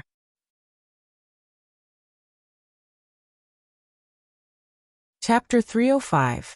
Lin Muyu pulled out the arrow from Qin Lei's arm, hugged him, and said in a trembling voice, it's okay, brother Qin Lei. I will protect her in your place. I won't let anyone hurt her." Qin Lei didn't say anything, his body gradually turning cold, and the last strength of his life slowly faded away. Wei Chou, Xiahou Sang, and the other imperial guards all dismounted and knelt on the ground, tears flowing uncontrollably. The imperial guards of the Qin Empire, the commander of the imperial guards, Qin Lei, had died for his country. Get on the horse and find Her Highness Yin. Lin Muyu mounted the horse and wiped away the tears on his face. He thought he was just a passerby in this world, but today he was no longer. On the roadside, groups of refugees escaped from Lanyan City, but what awaited them were more and more hunting teams. Lin Muyu held the dragon spirit sword and rode back and forth with Wei Chou, Xiahou Sang, and the others but didn't kill anyone. In front of them, a group of ragged commoners were scared out of their wits when they saw them in the Iha nation's military uniform, but they couldn't run anymore. They just sat in the forest and cried bitterly. Lin Muyu took a deep breath and rode forward, saying, "Don't cry, we're not from the Iha nation. Let me ask you, do you know where Her Highness Qin Yin is?" You're not from the Iha nation?" A young girl about 20 years old asked while crying. "Yes, no, we're the Imperial Army, but we've changed into the Iha nation's uniform." "Then you." The young girl suddenly burst into tears, rushing forward and waving her fists to hit Lin Muyu, crying and saying, "You trash! What Imperial Army? You actually let the dogs of the Iha nation kill so many innocent commoners. You're not the Imperial Army. You're just a bunch of trash, a bunch of useless trash." Lin Muyu endured her beating without saying a word. Perhaps she deserved it. Every imperial soldier had an undeniable responsibility for the fall of Lanyan City. On the side, Wei Chou's eyes were cold, and he shouted in a low voice, "Enough! Do you think we don't want to fight? Do you think we have fewer casualties? Do you know that the 17,000 soldiers of the Flying Mount Battalion have already been annihilated? Do you know that in order to save you, only 1,000 of the 20,000 soldiers of the Empire were left in the Longdan army camp? Do you know that the commander of the Imperial Guards, Qin Lei, and the commander of the Flying Mount Battalion, Chu Huaying, have already died for their country? Do you know that the person you are fighting has killed hundreds of IHA soldiers? Yes, you're all civilians. You can choose not to participate in the war, but Lanyan City is our home. No one can shirk the responsibility for the destruction of our home. We're soldiers, and it's our duty to fight for our country. But please don't humiliate our dignity as soldiers. The young girl stood there in a daze. After a long while, she sobbed and said, Can we still go home in the future? I will. Lin Muyu said softly. Lanyan City will definitely be recovered. It won't take long. Run as far as you can. When you hear the news that Lanyan City has been recovered, you can go home. Thank you, my lord. Let's go. The group of civilians stood up and left. At this moment, an old man holding a horse-head zither came over and said, My lord, the person you're looking for is Her Highness Qin Yin. This old man doesn't know her, but I saw a group of people just now. Among them, there was a woman with an extraordinary bearing. She didn't look like a woman from an ordinary family, and she was holding a zither that looked very expensive. A zither? Lin Muyu was stunned and asked, Where is she? She's in the forest to the east. It happened a few minutes ago. Okay, thank you, old man. Lin Muyu glanced at Wei Chou and the others and said, Full speed ahead. We've found Xiaoyin. Okay. More than a dozen people passed through the forest. Further ahead, there was indeed a group of refugees. There were about 200 people, and all of them were staggering. Lanyan City was huge, and the moment they escaped from Lanyan City, they were already exhausted.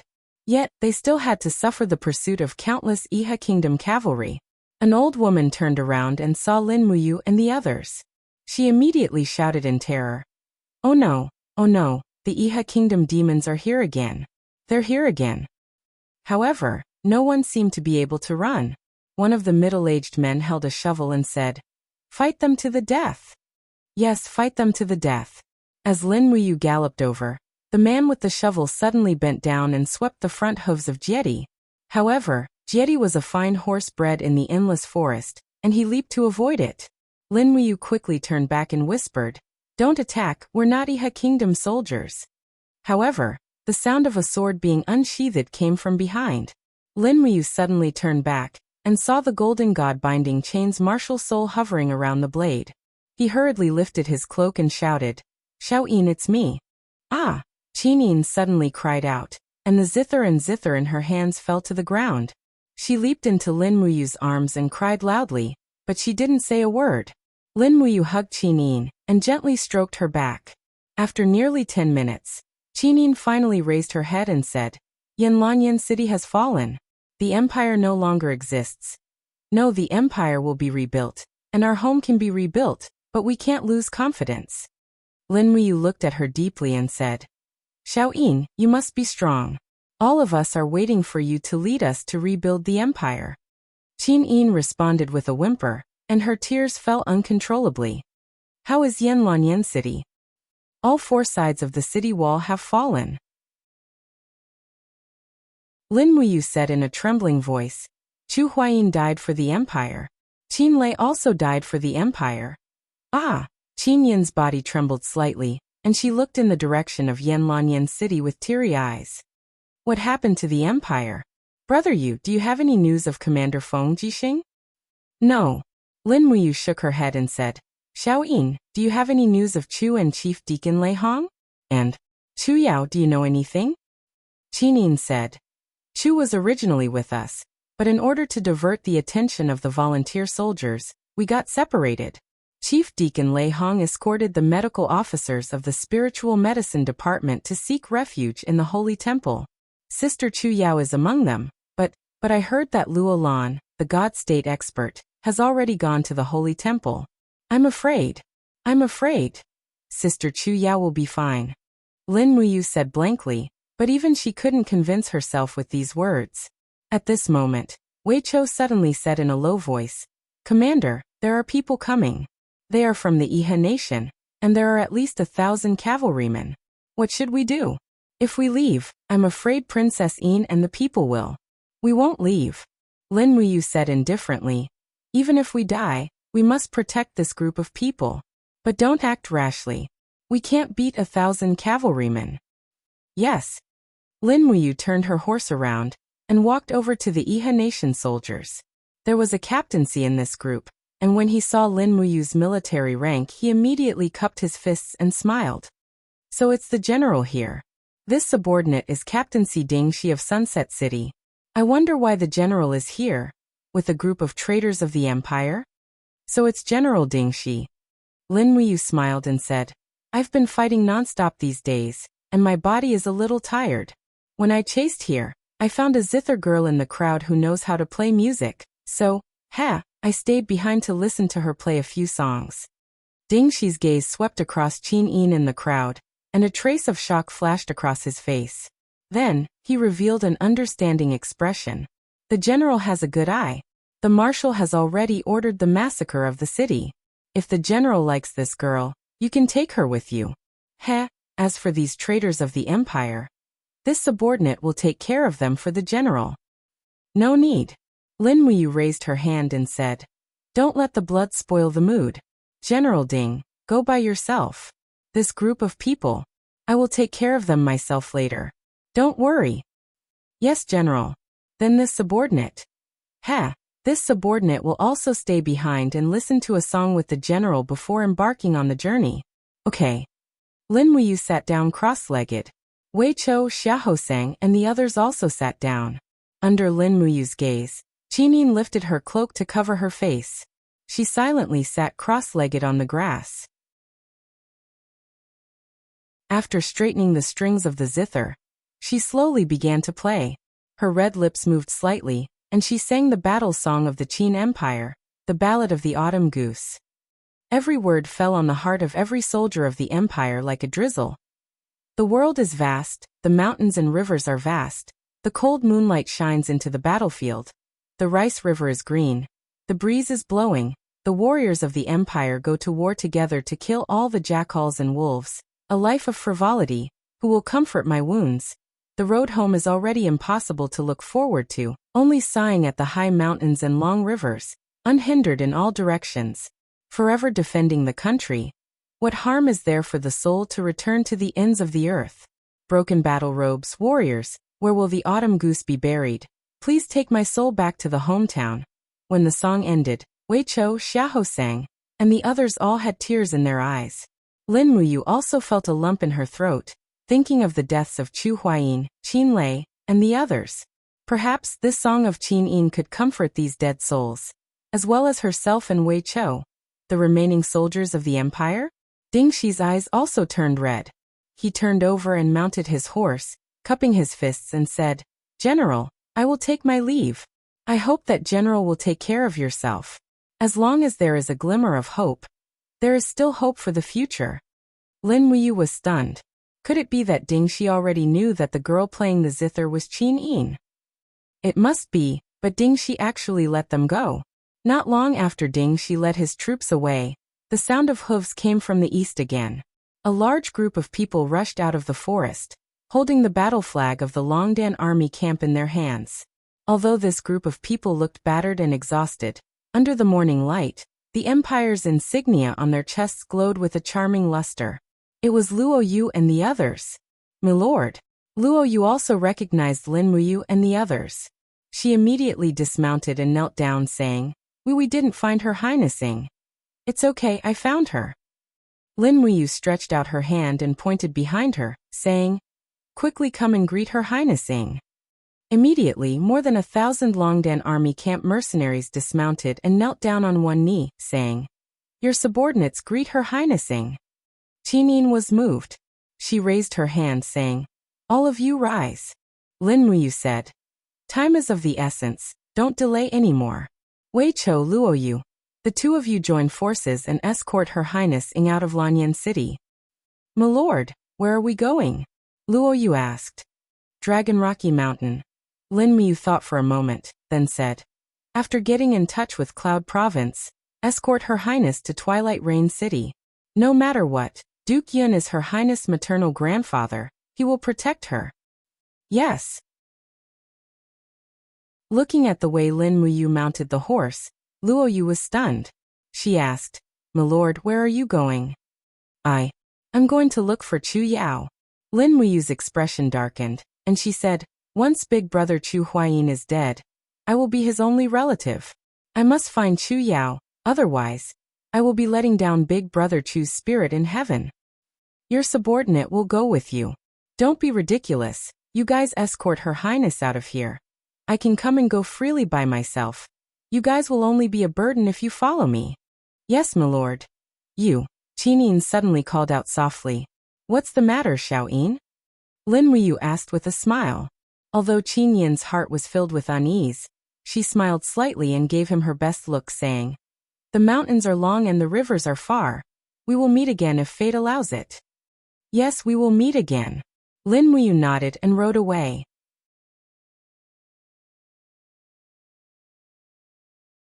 Chapter 306. South of the Seven Seas Province, Jianfeng Ridge, a lone peak pierced the clouds. Banners fluttered at the foot of the mountain. The Jianfeng Ridge Barracks was also one of the 3 major garrisons in the Seven Seas Province. There were 70,000 soldiers stationed at the Jianfeng Ridge Barracks, and they surrounded and protected each other with the Seven Seas Pass. The real purpose was nothing more than to prevent Lanyan City from suddenly attacking. But now, the empire no longer existed, and this army seemed to have become a barrier against the iron hooves of the Iha nation. Thud, thud, amidst the sound of hooves, a snow-white steed galloped over from the official road. On the back of the steed was a beautiful young lady in a black cloak. Under the moonlight, her eyes were filled with anxiety and helplessness. When she arrived at the barracks gate, a group of soldiers immediately surrounded her and shouted, "Who are you? How dare you trespass into the Jianfeng Ridge Barracks?" Tang Xiaoxi flipped off the steed, and a beautiful face appeared in front of everyone. A 10-man squad leader immediately knelt down with his spear and said, "Princess Shi." Immediately, everyone knelt down in a circle. Tang Xiaoxi looked at everyone indifferently and said, "Bring me to Commander Tang Zhen of the Jianfeng Ridge Barracks." Yes. Tang Zhen was promoted to the commander of the Jianfeng Ridge Barracks after the Battle of Demon Subduing Pass. He was considered one of the important generals of the Seven Seas City. When Tang Xiaoxi rode the steed to the front of the central tent, Tang Zhen had already come out to welcome her. He cupped his fists and said, "Subordinate Tang Zhen greets Princess Shi.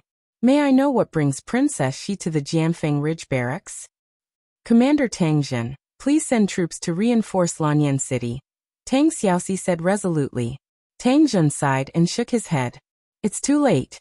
Just this afternoon, we received news that Lanyan City has been breached. Her Highness Qin Yin is missing.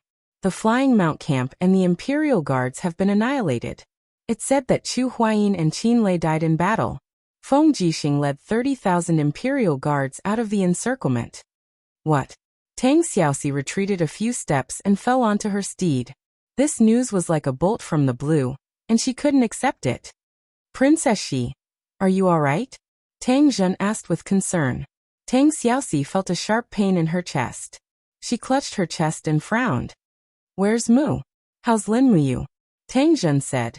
Lin Muyu led 15,000 Longdan army camp soldiers to a bitter battle with Long Qianlin's main force outside the city's north. After killing 70,000 volunteers, the entire army was annihilated. Lin Muyu's whereabouts are unknown. Tang Xiaoxi felt as if she had been struck by lightning. She stood there dumbfounded, and tears streamed down her cheeks. "Princess Tang Zhen wanted to say something but stopped. "This morning, this general had received Duke Lan's letter, and ordered me to hold back no matter what. Without his orders, I cannot even deploy a single soldier." "No." Tang Xiaoxi took out a token from her bosom. It was an iron order of the Tang sect. She said, "Tang Zhen, I order you to immediately deploy 50,000 soldiers to Lanyan City with me. In addition, send the winged cavalry to the Demon Subduing Pass, and send an order to Ling Huyen. Order her to deploy 100,000 Demon Clan troops to reinforce Lanyan City with us." "But Princess, what? Do you want to disobey the Iron Order of the Tang sect? Are you still a general of the Tang family? Are you still a general of the Qin Empire?" Tang Zhen gritted his teeth and said, "Yes, sir." Tang Xiaoxi's beautiful eyes looked at the stars in the southern sky. It was dim there. She murmured, "Mu Xiaoyin, you must hold on until I come. Don't die." In Lanyan City, there were ruins everywhere. It was a mess. Lin Muyu's nose was filled with the strong smell of blood. He rode slowly on Tongtian Street. On the street, there were piles of cold corpses, and flies were flying. Farther away, the soldiers of the Iha kingdom were holding a banquet. They surrounded a group of women in Lanyan City and roasted them with bonfires. They listened to the screams of the girls for fun. Lin Muyu clenched his fists, and the golden martial soul lingered on his arms. But he held back in the end. Yes, he had more important things to do. He could not die here. He quietly came to the holy temple, only to find that it was already on fire. The fire was blazing, just like the fire of Wuxia in the distance. The entire imperial capital was in a state of death. In front of the temple, there was a huge crater. Lin Muyu furrowed his brows. His spirit pulse technique detected traces of spiritual energy coming from the rubble. He dismounted from his horse and rummaged through the rubble. Finally, a pitch-black netherstone thumb ring appeared in front of him. This was the gift he gave to Lei Hong. Lei Hong had once said that he wouldn't throw this thumb ring away even if he died. A rather familiar aura filled the air. This was the aura of Lei Hong's power. But Lin Muyu could not feel Lei Hong's life force. He had already disappeared with the wind. Holding the thumb ring, the cold wind blew on his face. His body trembled slightly, and he felt an indescribable heartache. He slowly knelt in the rubble and curled his body in pain. He was like a shrimp, shivering miserably in the cold wind and crying softly. Lei Hong had died in battle, and the holy temple had been burned to the ground. But where was Chu Yao? After a long time, Lin Muyu stood up in the rubble again. Beside him, the Jedi warhorse snorted, waiting for its master's orders. This was indeed a good horse. It had not eaten for a few days, but it still had a lot of energy. Jumping on the horse, Lin Muyu came to the front of the spiritual medicine division. But he found that the door of the spiritual medicine division was already broken. He slowly urged the horse in, but there was no one. The main hall of the spiritual medicine division was filled with corpses. Almost all the pharmacists had been killed, but there was no corpse of Chu Yao. "Don't kill me, don't kill me." Suddenly, a voice came from the medicine cabinet in the corner. Lin Muyu walked forward and said indifferently, "Come out." But the person was still trembling and begging, "Don't kill me, don't kill me." In a fit of rage, Lin Muyu raised her sword and slashed the cabinet open. Behind her was a man hugging his knees, trembling uncontrollably. His shoulder was covered in blood, as if he had been slashed by a sword, and he looked rather familiar. It was Luo Bin, the son of Minister Luo Xing. "Luo Bin?" Lin Muyu looked at him coldly and asked, "Why are you hiding here?" Luo Bin also recognized Lin Muyu, and hurriedly crawled over to hug the front leg of the Jedi warhorse. "Lin Muyu, take me away, I don't want to die, I don't want to die." Lin Muyu looked at him in disgust. "I'm asking you, where did Chu Yao go?" "Chu Yao. Chu Yao left with Qin Yan and the rest. They are being chased, to the south gate." "South gate?" Lin Muyu snorted coldly, turned his horse around and left. People like Luo Bin should be left to fend for themselves. The night passed quickly, and when Lin Muyu arrived at the south gate, he found that there were only some Iha country guards here. He didn't see Qin Yan, Chu Yao and the rest. "Milord, are you patrolling at night?"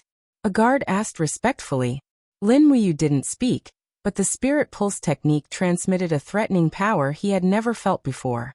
A vast domain descended from the sky, and he hurriedly raised his head to see a person walking through the air, and a palm filled with divine power came crashing down. It came too quickly. Lin Muyu hurriedly leaped off the horse's back with falling star steps. However, she only heard a cry of agony. The Jedi warhorse had been smashed into pieces just like that. Her heart ached. At the same time, she raised her head and saw that the person was floating in the air. His golden robes fluttered in the wind as he looked at her with a pair of eyes filled with disdain. "Luolan, it was you who killed Great Deacon Lei Hong?" Lin Muyu said coldly. Luolan smiled faintly. "It was me, but compared to Lei Hong, I want to know how capable you, one of the 4 heroes of Lan Yan, are to be put in such an important position by that old dog Qin Jin? Bastard! Lin Muyu knew that he couldn't escape, and could only fight with his life on the line. He swung his blade, and increased his battle energy to 100%. With a shout, the blood in his body boiled, and the golden gourd martial soul's light shot into the sky. For a moment the world spun, and the universe reversed. It was as if all the power in the world could be used by him. 6 glorious heavenly calamity. Yo, fighting with your life on the spot. Luolan smiled faintly, and slowly opened his hand. The demon blood saber's light shot into the sky, and its aura did not lose to the 6 glorious heavenly calamity. Lin Muyu's heart went cold. Under Luolan's godly state domain, it was already difficult for her to raise her battle energy. Forcibly activating the 6 glorious heavenly calamity brought her endless pain, and her body felt as if it would explode at any moment. At this moment, the voice of the 7 luminaries demon emperor came from the depths of her high. Heavens! You want to fight with the god? You lunatic! Lin Muyu roared. Do I have any other choice? Help me! The 7 luminaries demon emperor sighed sorrowfully. I owe you my whole life. This time, I'm really going to be dragged down by you. It's a pity that I've just cultivated a complete godhead. Sigh. Suddenly, the 7 luminaries demon emperor let out a shrill cry, and immediately, Lin Muyu felt strands of divine power entering her high. The strands of golden warmth quickly flowed into the longsword, and increased the power of the 6 glorious heavenly calamity. Come on. Luolan looked at him as if he was facing a formidable enemy, and laughed heartily. That old dog Qin Jin has sealed the wind, rain, thunder, and lightning generals, so I'll just kill them all. The demon blood saber met the dragon spirit sword that was strengthened by the golden gourd. Boom. There was an explosion, and the entire South City Gate was once again corroded. Even many of the Iha nation soldiers who could not dodge in time were swallowed up by the divine power.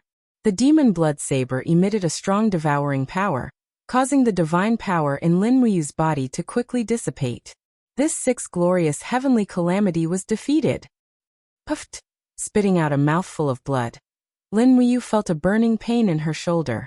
The demon blood saber's cold light had actually cut into her body, and blood flowed out. Ah!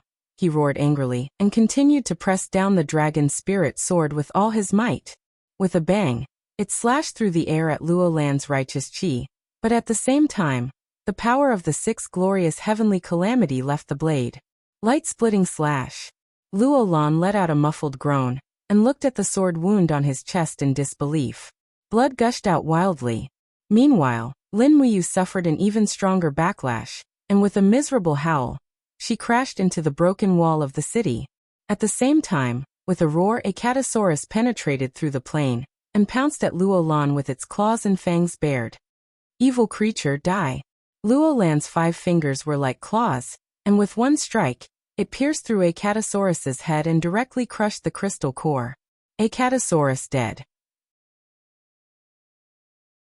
This attack did not stop. Luolan looked at the heavily injured Lin Muyu with a ferocious expression, and with absolute crushing strength, he suddenly stabbed his 5 claws into Lin Muyu's chest. Blood spurted out, and he cackled. You are just a piece of trash. What right do you have to think that you can change the laws of this world? I am a god. Only I can set the laws of this world. The light in Lin Muyu's eyes was the light of destruction and despair. He looked at Luolan, and lightly said, Kill me. If this world cannot destroy me, then I will definitely destroy this world. Puff. Blood flowed, and Luolan grabbed Lin Muyu's heart, and directly crushed it. That wisp of spiritual sense finally dissipated, and Lin Muyu could no longer see anything. Emptiness. Everything returned to emptiness. Was this the feeling of death? A catasaurus's corpse lay quietly next to its master's corpse. The red crystal scales on its body rapidly melted into blood, enveloping Lin Muyu's body, and condensed into dark red ice crystals. In the next moment, the ice crystals crazily devoured everything around them, and even Luolan was forced to take a few steps back. In the blink of an eye, a catasaurus's corpse had become a giant ice crystal with a radius of 10 meters, Lying in the rubble of the south gate of Yanlan City, vaguely, a human figure could be seen lying in the red ice crystal, motionless, without a sound. Lin Muyu dead in battle. End of the first volume. Falling Lilies and Falling Lilies. Notes: Falling Lilies and Falling Lilies Hun refers to flowers falling from trees, some falling on mats, and some falling into manure pits. It means that people are born unequal, some born in the royal family, some born in the poor. Many people are born with different responsibilities than others, and Qin Yin's name comes from this idiom. Qin Yin is like a flower on a tree, falling into the royal family, but also has to bear a completely different fate. Next, I welcome everyone to continue reading the second volume, Silver Flowers. A new chapter in history is about to open.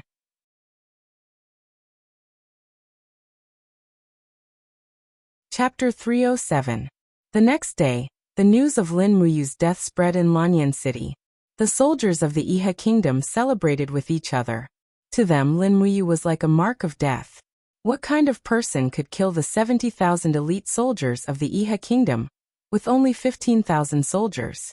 With the death of Lin Muyu, the Longden army camp was gone, and the nightmare of the Iha kingdom was gone. On April 15, 7731 of the Empire calendar, Lin Muyu, one of the 4 heroes of Lanyan City, died in battle. At this point, no one in Lanyan City dared to resist the soldiers of the Iha kingdom. The Qin Empire was officially destroyed on this day. On the same day, the 12 provinces of the empire fell into the hands of the Iha kingdom, except for Qihai province and Yunzhong province. The Iha kingdom was officially established, and the capital was set in Bailing City in the Lingnan. The people elected Qin Yi, the prince of Zhennan, as the commander-in-chief to command the world. 3 days later, Qihai City and Muyu City sent letters of submission at the same time. Tang Lan and Su Muyun had already recognized Qin Yi as the commander-in-chief. At this point, the world was unified and belonged to the Iha kingdom. Dozens of miles west of the Tianming mountain, there was a camp with a flag flying in the air. This was the only place in the empire where the Qin family's purple Yinhua flag was still flying. Imperial Army. In the main tent, Feng Jixing looked haggard. There was no trace of his former high spirits. So what if he had 30,000 imperial soldiers? After all, he couldn't stop the collapse of the whole empire. Luo Lai opened the tent and stepped in. He said, "Commander, they have already set up camp 10 miles away. Long Qianlin has personally led the troops." The troops? How many troops? Feng Jixing looked up at him. Luo Lai cupped his fists and said, "A total of 300,000 troops." Feng Jixing felt a chill in his heart. He murmured, "What other news?" Luo Lai said, "Chu Huayin and Qin Lei died in battle. In addition, I received news this morning that Lady Lin Muyu." "What happened to you?" Feng Jixing shuddered. "Master Lin Muyu was killed by Luo Lan 3 days ago. He self-destructed at the south gate of Yanlan City. Many people saw his body frozen in purple ice." Feng Jixing's fist slowly landed on the table. A trickle of blood flowed down his chin and landed on the white dossier. He did not dare to raise his head, nor did he want to. Luo Lai continued, "Long Qianlin wants to see you." "I won't see him." Feng Jixing lowered his head and said, "Pass down my order to the entire army. We'd rather die in glory than live in dishonor. Prepare for battle." "Yes." Luo Lai wanted to say something but hesitated. After pausing for a few seconds, he said, "Commander, the Empire is no longer here. There is no news of Her Highnessing. It is said that Great Deacon Lei Hong and Chu have been killed by Luo Lan. Is there any meaning in us persisting like this? Why don't we let Long Qianlin come to the main tent and listen to what he has to say? Long Qianlin killed Chu Huayin and still dares to come see me." Feng Jixing said angrily, "Isn't he afraid that I will chop him into pieces?" "Sir, Feng Jixing took a deep breath. He seemed to have aged a lot and said, "Let him come." Yes. Not long after, a flying general entered the Imperial Army's camp. It was Long Qianlin. "Dismount!" Luo Lai shouted in a low voice. Long Qianlin raised his hands and smiled faintly. "I didn't even bring a weapon. There is no need to be so nervous." Long Qianlin's expression was still calm when he entered the main tent. It was only when he saw Feng Jixing's blood-red eyes that he finally felt a deep chill. "Are you here to die?" Feng Jixing said indifferently as he wiped his saber. Long Qianlin turned around and sat down on a seat. "General Feng, the Empire has lost. Are you still unwilling to accept this fact?" "Accept?" Feng Jixing laughed wildly. "You destroyed everything I had, and now you want me to accept it? You killed my Feng Jixing's brothers, you killed my Feng Jixing's emperor, and you want me to accept it? Long Qianlin, you bastard, how can I accept it? You are a general of the Empire. You helped a tiger and slaughtered the people of Lanyan City. Aren't you afraid of retribution?" Long Qianlin sat there dejectedly and said calmly, "Why don't you think about the pain of my parents and siblings being executed by Qin Jin when you said such words? Qin Jin killed my family, so why can't I kill his family? The massacre of Lanyan City is not something I, Long Qianlin, can control. I'm just a general, not a marshal." "Your Iha nation." Feng Jixing choked and said, "Your Iha nation calls us the hawks and dogs of the Empire. But aren't you Long Qianlin, the hawks and dogs of Iha nation too?" Long Qianlin was slightly taken aback. "General Feng, are you determined to fight?" "Yes. But can the 30,000 Imperial Guards be a match for the 300,000 soldiers of Iha nation?" Long Qianlin's eyes were filled with coldness. "Do you know that I've prepared 5,000 barrels of black beech oil and enough fire starters? Once the battle starts, I'll use catapults to throw the black beech oil into the Imperial Guards' camp. I'll fire arrows randomly and set up an ambush with an arrow formation. Perhaps I can kill all 30,000 of your Imperial Guards without losing a single soldier." Feng Jixing's heart turned cold. He said angrily, "Long Qianlin, what exactly do you want?" Long Qianlin stood up, cupped his fists and said, "I know that General Feng is a benevolent general. You won't let the 30,000 Imperial Guards die in vain, so I, Long Qianlin, am willing to use my head as a guarantee. As long as General Feng is willing to surrender and disarm the 30,000 Imperial Guards, I'm willing to guarantee your safety. Not a single one of these 30,000 Imperial Guards will die. Even if General Feng isn't afraid of death, do you not care about the life and death of these 30,000 Imperial Guards?" Feng Jixing sat there in pain. His face was filled with disappointment. After a long time he looked up at Luo Lai and said, "Gather all the Kiliarchs and have them vote.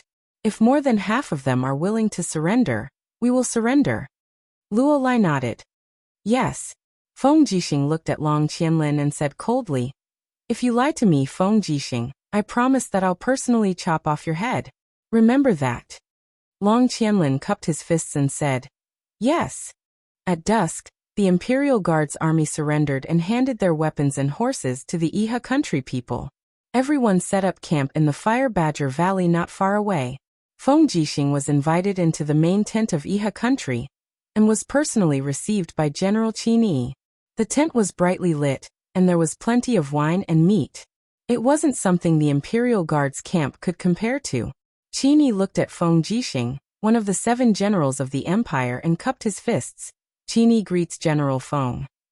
Feng Jixing nodded his head. "I greet King Jinnan. I would like to ask you a question." "Ask." Qin Yi laughed out loud. A bright light shot out from Feng Jixing's eyes and he said, "How did His Majesty die?" "Are you talking about Qin Jin?" Qin Yi smiled and said softly, "I personally strangled him to death in the shallow water." Feng Jixing's expression was dejected. The energy of the purple lightning flame wolf wrapped around his fists. But at that moment, a cold voice spread out from behind him. "Feng Jixing, if you want to attack, then your 30,000 Imperial Guards army will die with you."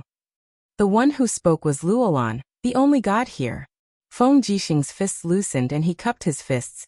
"I am not feeling well, so I will return to camp first. Your Highness, please excuse me." Qin Yi nodded his head and smiled. "General Feng, I won't send you off." Right when Feng Jixing rushed back to Fire Badger Valley in a daze, he noticed that flames surged into the sky. The Imperial Guards camp had already turned into a purgatory. Numerous Imperial Guards army soldiers cried out miserably in the flames. Those who wanted to charge out were quickly killed by the Iha country archers. In an instant, Feng Jixing's eyes turned red, and he pulled out his wind cutter blade. Bastard! The blade swept across, and the heads of a few archers flew into the sky. Feng Jixing looked at the Imperial guards who were howling miserably in the fire. He was like a frenzied beast as he cried loudly and slashed at the group of volunteer soldiers like a madman. He didn't care about the wounds on his body at all, but it was useless. How many people could he kill alone? As for the Imperial Guard's army, 30,000 of them would become corpses tonight. In the forest not far away, Long Qianlin's hands were tied behind his back. He was tied to a tree, and the flames shone on his ashen white face. Tears flowed down his face as he shouted, "Ji Yao, why did you lie to me? Why did you lie to me?" Ji Yao's gaze was ice cold. "General Long, you are one of the founding fathers of Iha country. Remember this forever. If Feng Jixing's 30,000 Imperial Guards army doesn't die, Iha country won't be stable." "Bastard, you bastard!" Long Qianlin roared. "Someone untie me. Save them. Hurry up and save them." But none of the soldiers dared to move. Ji Yao said coldly, "Long Qianlin, I'm not as good as you when it comes to commanding troops and fighting battles. But when it comes to making decisions, you're just a hothead. Learn well. I brought these brave soldiers from Lingnan. Do you think they will listen to you, a temporary general, instead of me?" Long Qianlin looked powerlessly at the flames in the distance. It was chaos there. Miserable cries mixed with the sound of the wind. Tears streamed down his face as he roared at the sky. Feng Jixing. I, Long Qianlin, can't repay this debt of blood even if I'm cut into 1,000 pieces." Throughout the night, when the flames were extinguished, the soldiers' cries could no longer be heard. Feng Jixing's armor was badly damaged by the flames. He sat on a pile of corpses in a daze. The wind cutter in his hand was nowhere to be seen. He stared blankly into the distance and murmured, "Bastard, bastard, bastard." He slowly stood up and found his wind slasher saber. Then he began to dig the soil. After digging a pit, he dragged a few corpses of the Imperial army that had been burnt beyond recognition, and buried them. He repeated this process repeatedly, as if he was a machine that did not know fatigue, until the web between his thumb and forefinger split open and blood flowed down the wind slasher saber. Amidst the lingering smoke, Long Qianlin couldn't bear to watch anymore. He turned to the soldiers beside him and said, "Send him food every day.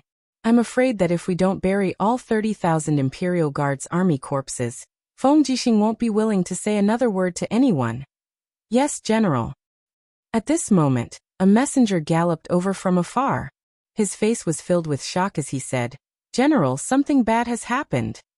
"What's the matter?" "A large number of Qihai City and Demon Race troops have appeared outside the southern city of Lanyan City. There are a total of 150,000 of them. They seem to be led by Tang Xiaoxi and Tang Zhen from Qihai City. The commander has ordered me to summon you back to command the brave soldiers to resist the enemy." "Resist the enemy." A chill flashed across Long Qianlin's eyes as he said, "Does Iha country still want me, Long Qianlin, to serve them?"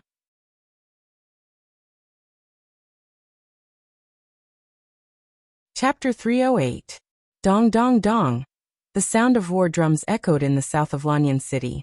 The 100,000 demon clan troops, and the 50,000 soldiers of Qihai City, were lined up. Their equipment was in place in an orderly manner, and the war was about to begin. Tang Xiaoxi was wearing a black cloak with a golden purple flower emblem on her chest. Her beautiful eyes were looking at the civilian corpses piled up like mountains in front of her, as well as the southern city wall that was still being repaired after the collapse, where Lin Muyu had died. Tang Xiaoxi's shoulders trembled slightly. She closed her eyes, and tears slid down her snow-white face. She gently raised her long sword and said in a low voice, "Prepare for war. An eye for an eye." Beside her, Ling Huyen was riding a fine horse. Her eyes flashed with a strange look as she said, "Your Highness, the city wall of Lanyan City is already riddled with holes. It's not enough to be a natural stronghold. Let's send the Serpentmen army to charge first. In such a terrain, it's impossible for Iha country to form a cavalry phalanx. The terrain of rocks and weeds is our world." "Okay." Tang Xiaoxi nodded and said to Tang Zhen, "General Tang Zhen, Prepare the bow and arrow array and the spear array. If the cavalry of Iha country comes out, you will resist them. The demon clan is not good at facing cavalry. You should know that. Yes, your highness. Tang Jun cupped his fists, his eyes stern. The sound of war drums became louder and louder. A large number of serpent men came to the front of the battle array, spitting out their blood-red tongues. Their bodies were covered with scales, and they held steel sabers in their hands. Their brown eyes were full of mania and greed as they looked at Lanyan City. The serpent men were warlike by nature, and this was an excellent opportunity for them to kill. Facing the thousands of troops outside the southern city, the owner of Lanyan City, the army of Iha country, was moved. Many soldiers had never seen the demon clan. Now seeing the serpent men and lizard men brandishing their sabers, they could not help but feel a chill in their hearts. Qin Yi, wearing a golden battle robe, stood majestically on a complete section of the city wall. Beside him was a group of Iha country's civil and military officials. He narrowed his eyes and said, "Didn't Qihai City already declare its allegiance to Iha country? Why did Tang Jun bring Qihai City's army to invade again?" Ji Yao cupped his fists and said, "Reporting to Commander, everything is because of Tang Xiaoxi. This princess of Seven Seas City used the Tang Sect's iron order to forcibly mobilize the 50,000 troops under Tang Jun. In addition, in the Battle of Demon Subduing Pass, Lin Muyu helped her establish some kind of contract with the demon race. Therefore, Tang Xiaoxi possesses the entire demon race's military force. This is something we did not expect." Bastard! Qin Yi punched the battlement, causing dust to fly up. He said with an ice-cold gaze, "It's Lin Muyu again. This Lin Muyu really haunts us. Fortunately, Senior Immortal Luolan killed her, otherwise. Humph, I'm afraid it won't be so easy for us to enter Lanyan City. By the way, has Senior Immortal left?" "Yes," Ji Yao said. "We lost a total of 4 Sacred Peak experts this time. Senior Immortal is very angry and left North Ridge Province yesterday morning. Before he left, he ordered us to build a palace at the foot of Sacred Peak with gold, silver, diamond, glass, and jadeite. I'm afraid this will waste a lot of our national resources." Qin Yi smiled faintly. "It doesn't matter. As long as Luolan is here, our country will not be lost. But right now, Tang Xiaoxi has challenged us, and the demon race is about to attack the city. Why hasn't Long Qianlin returned yet?" Ji Yao pursed his lips and said, "The commander reported that Long Qianlin was injured when he burned the 30,000 Imperial Guards last night. In the morning he had a high fever, so he can't come to command the army." "Humph," Qin Yi frowned and said, "Soldiers are trained for 1,000 days to be used on a single day. He actually fell sick at this time. Long Qianlin is after all not someone our Lingnan generals can compare to. Ji Yao, there are 100 generals in our Iha country. Long Qianlin is not the only one who can lead the army to war. You recommend someone to kill their way out of the city and drive back the demon race army?" "Yes." Ji Yao cupped his fists and said, "How about Great General Lv Zhao? Lv Zhao is from Lingnan and is well versed in the art of war. He is also a general you have personally trained. He can be of great use." "Yes." Qin Yi nodded, his eyes revealing a trace of regret. "It's a pity that my great general Lin Yu was killed by that scoundrel Lin Muyu. Otherwise, with Lin Yu's ability, why would he be afraid of a motley crew of 150,000? Pass down my order. Lv Zhao will be the main general, and order him to stop Tang Xiaoxi's army. No mistakes are allowed." "Yes." Ji Yao raised his head and said, "Great General, I just received news that the Empire's remnant, Qin Yin, has been escorted to Dragon Rocky Mountain by the Empire's lackeys from the Longdan army camp. Currently, 3,000 troops from Sunset City are surrounding Dragon Rocky Mountain. What do you think?" "Qin Yin." Qin Yi clenched his teeth and said, "Evil must be eradicated. As long as Qin Yin is alive, she will be thinking of restoring the Empire.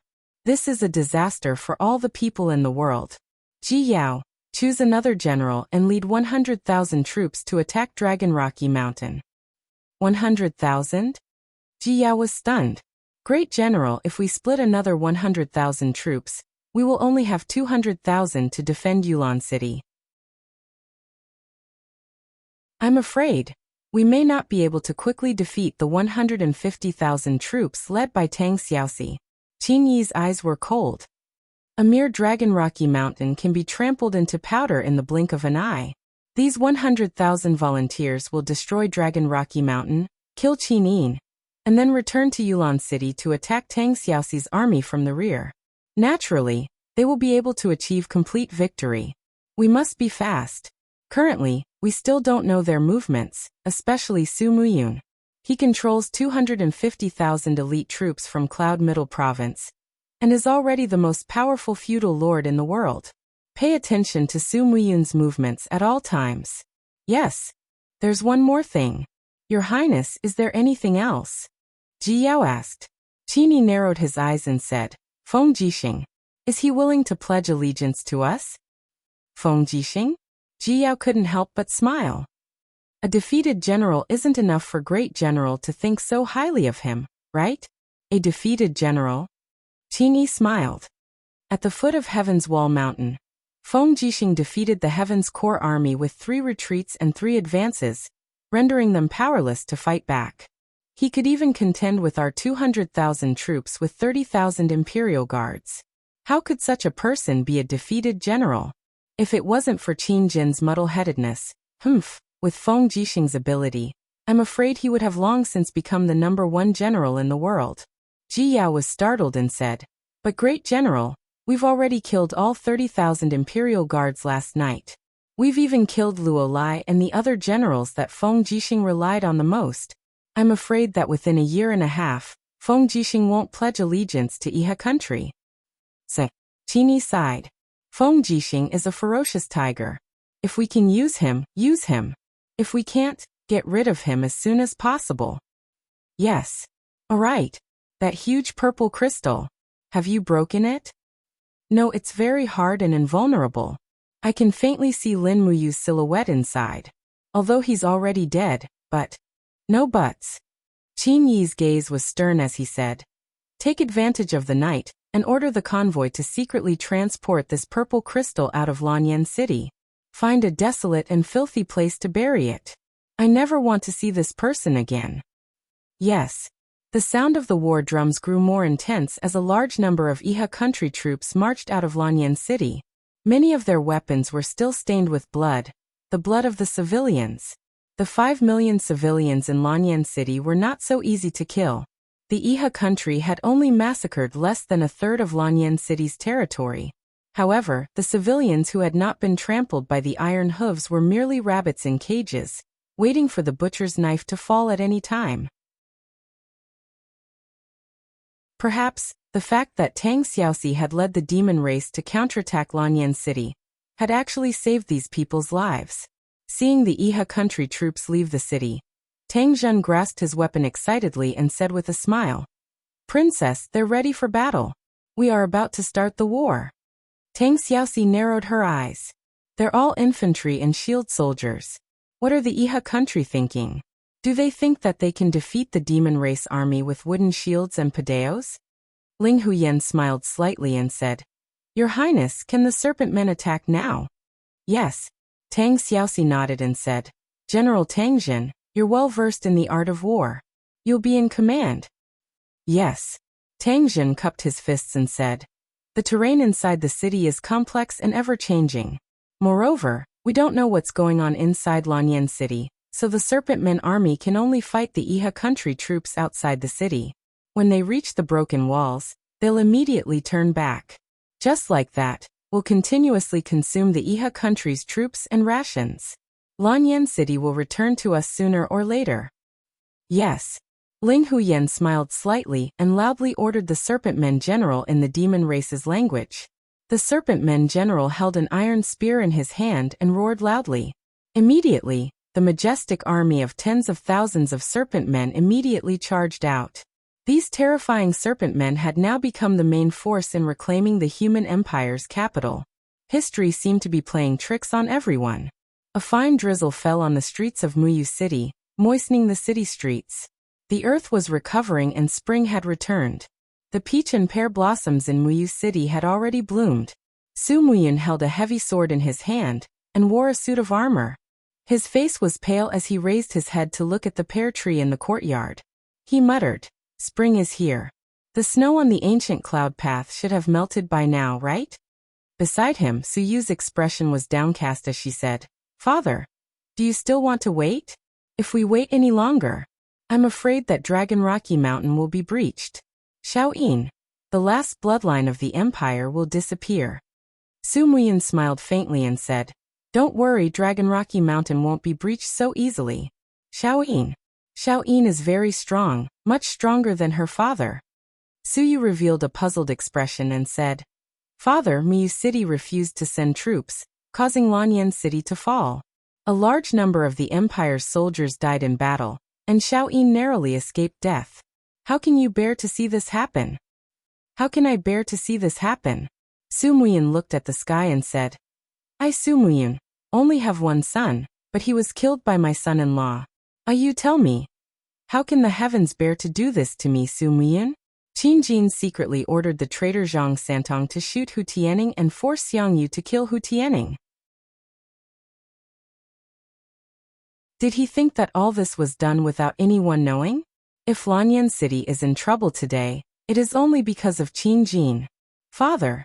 Suyu silently placed her hand on the hilt of her sword and said, "I just want to know, when are we going to fight our way out of the Cloud Ancient Road and rescue Xiaoyin?"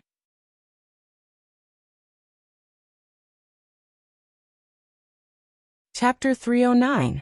Pile up the stones and save the arrows. Luo Yu's hoarse roar came from the walls of Dragon Rocky Mountain. His face was stained with blood, and his battle robe had turned from white to gray. A stone wall that was at least 10 meters high was piled up at the mountain gate. Only such a defense could withstand the attack of the Empire's army. Looking from afar, there was a sea of people at the foot of Dragon Rocky Mountain, and the flags of Iha Nation were raised high. Luo Yu couldn't help but shiver. He exchanged a glance with Wei Chou, but no one knew what to say. "I wonder how the commander is doing." Wei Chou held the demon-devouring bow, a trace of worry on his face. Luo Yu patted his shoulder and smiled. "Brother Wei Chou, don't worry. The commander is blessed by the heavens. Nothing will happen to him." Sigh. The brothers we arranged at the foot of the mountain have already moved up. Otherwise, there wouldn't be such a lack of information. In my opinion, Brother Wei Chou, you can be considered a general with both the pen and the sword. Why don't you join our Longdan army camp and become a dragon-level commander? You don't have to return to the Imperial Army." Wei Chou smiled bitterly. "The Empire is gone. How can there be any Imperial Army?" To Wei Chou, "It's enough as long as I can protect your highness." "All right, then it's decided. You join the Longdan army camp. From today onwards, we will be brothers who will live and die together. At this moment, a group of people galloped over from the mountain. Qin Yin was wearing the plain clothes of a village girl. She dismounted and climbed up the small stone fortress. Beside her, Chu Yao and Qin Yin guarded her. "Your Highness, be careful." Chu Yao looked at the foot of the mountain and said, "They have many archers." Qin Yin nodded. "I'm fine. Sister Chu Yao, you have to be careful too. Qin Yin, protect Sister Chu Yao." "Yes, Your Highness." Qin Yin held his shield and guarded in front of Chu Yao, like a god of war protecting her. "How's the situation?" Qin Yin asked. Luo Yu cupped her fists and said, "Your Highness, they've sent at least 50,000 troops, perhaps even more. They've surrounded Rocky Dragon Mountain, most likely intending to take it down in one fell swoop. However, it won't be that easy. Back then, when Lord Commander took down Rocky Dragon Mountain, we had already begun to reinforce it. Even the back mountain has our archers and sentries. The only passageway is easy to defend and hard to attack." "Yes." Qin Yin nodded and asked, "Is there any news about Big Brother Yu?" "No." Luo Yu shook her head and said, "We've already lost contact with Yen Orchid City, and even the entire continent. All the messenger birds have been lost or flown away. But don't worry, Your Highness. The Lord is blessed and will definitely be fine." "Yes." Qin Yin's bright eyes were filled with endless worry as she looked at the Iha Kingdom troops at the foot of the mountain. She couldn't help but bite her red lips and said, "Perhaps if I go down the mountain and hand myself over to the Iha Kingdom, The 1,000 troops in the Longdan army camp can still be preserved. No. Luo Yu, Qin Yan, Wei Chou and the others all knelt down. Luo Yu raised her head to look at Qin Yin and said, Your Highness, you're the only bloodline of the Qin family. We've risked our lives for the empire. If anything happens to your Highness, how are we going to answer to Lord Linmuyu? If we lose your Highness, we'd rather commit suicide on Rocky Dragon Mountain. Qin Yan also nodded. Yes, my royal father and his majesty were both killed by the Iha kingdom. If I don't take revenge, I'm not human. Qin Yin looked at everyone silently and murmured, It's the empire's fortune that the Qin family can receive such support from everyone. Get up. However, we've been guarding the mountain blindly, and don't know the situation at the foot of the mountain. I'm afraid we won't be able to hold out for long. Chu Yao said, Your Highness, don't worry. There's enough food and water on Rocky Dragon Mountain. It shouldn't be a problem to hold out for a month. And in a month's time, your maternal grandfather should know the situation here, and send reinforcements. I hope so. Qin Yin didn't dare to hope too much for her maternal grandfather's reinforcements. Her eyes flickered with a misty light as she said, I only hope that nothing happens to Big Brother Yu. Be careful, another wave of attacks is coming. Luo Yu narrowed her eyes and looked down the mountain. Archers, get ready. Wei Chou raised his hand and pulled out an arrow from his quiver. They've sent heavy shield bearers. Everyone, put on the white diamond arrowheads. The mountain path can only accommodate 20 people at most. We'll kill as many as they come up. Yes. Everyone nodded. At the foot of the mountain, the Iha nation's shield bearers had arrived. However, after being baptized by the white diamond arrowheads at the mountain gate, they were immediately killed. The white diamond arrowheads were extremely sharp and could pierce through heavy shields. In the blink of an eye, the mountain gate was filled with corpses. More than 500 volunteer soldiers had died on the mountain slope. Be careful of the spears. Wei Chou suddenly lowered his head. Immediately, dozens of spears flew over his head. Luo Yu chuckled and said, They've retreated. As expected, after a round of spears, the volunteer soldiers didn't even have time to clean up the corpses before retreating. Open the gate and pull out the white diamond arrowheads from the corpses. Save them. Yes. When a group of Longdan army camp soldiers were cleaning up the white diamond arrowheads, Chu Yao suddenly frowned. She sniffed and said, Do you guys smell something strange? Yes. Qin Yin nodded and said, It's the smell of oil. Wei Chou was startled and said, It's the black beech oil. Damn it.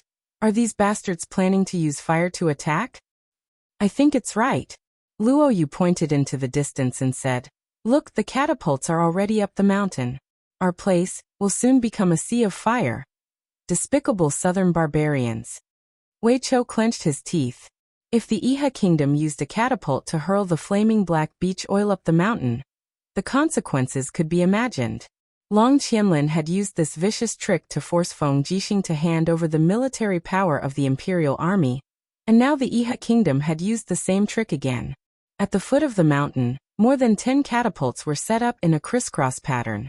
At the same time, the soldiers carried over barrels of black beech oil.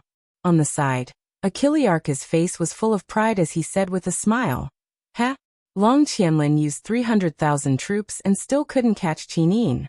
The result is still up to me, Xiaoren, he. At this moment, a group of people charged over from afar. Sitting on a warhorse was a general with 2 gold stars on his belt. It was Sunset City's captaincy Ding Shi. Ding Shi slowly spurred his horse over and looked at the barrels of black beech oil. He said indifferently, What are you doing? Xiaoren cupped his fists and said, General Ding, the remnants of the Empire on Dragon Rocky Mountain are extremely tenacious. We've been attacking for 3 days and still haven't been able to take them down. Therefore, this general has decided to attack with fire, so that they can't defend themselves. This way, our heavy cavalry will be able to trample over Dragon Rocky Mountain. Impudent. Ding Shi raised his eyebrows and said, General Xiaoren, let me ask you, who is the commander of the 70,000 troops besieging Dragon Rocky Mountain? Xiaoren was taken aback and said respectfully, Of course it's General Ding Shi. You are the commander of the Imperial Commander-in-Chief. That's good. Ding, she said coldly. Before I give the order to burn Dragon Rocky Mountain, no one is allowed to attack with fire. Move these nuisances away, and send a large number of soldiers to surround Dragon Rocky Mountain. As long as we cut off their water source, we can take down the Longdan army camp without shedding a single drop of blood. After the northern expedition, our Lingnan soldiers have already lost nearly 150,000 men. We can't afford any more casualties. Yes. Xiaoren smiled like a villain and said, "It's a blessing for our army that great general is compassionate towards our soldiers. This general will do it right away. We will definitely surround Dragon Rocky Mountain, so that not even a fly can fly out."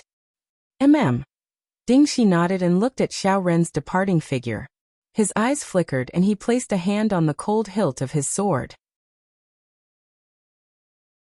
He murmured softly, "General Linmuyu, I respect you as a hero, but Dingxi really doesn't know how I can help you and how I can stop the war in the world." In the spring, the sun was already extremely hot, scorching the earth with no regard for anything else. It was as if all the battles on earth had nothing to do with it. In reality, it did seem to have nothing to do with it. After nightfall, starlight shone on the earth, nourishing all living things. This originally peaceful land was bathed in blood. The villages around Lanyan City were also bathed in blood. Cries of anguish filled the land, and the corpses of civilians were everywhere. Many wild dogs and hungry wolves had already scurried out of the borders of dragon-seeking forest, dragging and devouring the corpses of the massacred civilians. Gulp, gulp. A total of 8 chariots joined together, pulling a huge amethyst rock. The rock was wrapped in black cloth and tied up with ropes. A troop of 1,000 cavalrymen was used to escort the rock. Under the starlight, the caravan entered the dragon-seeking forest in a straight line, all the way to a col deep in the mountains. The Chiliarch leading the troops suddenly frowned. "What's that smell?" "It's the stench."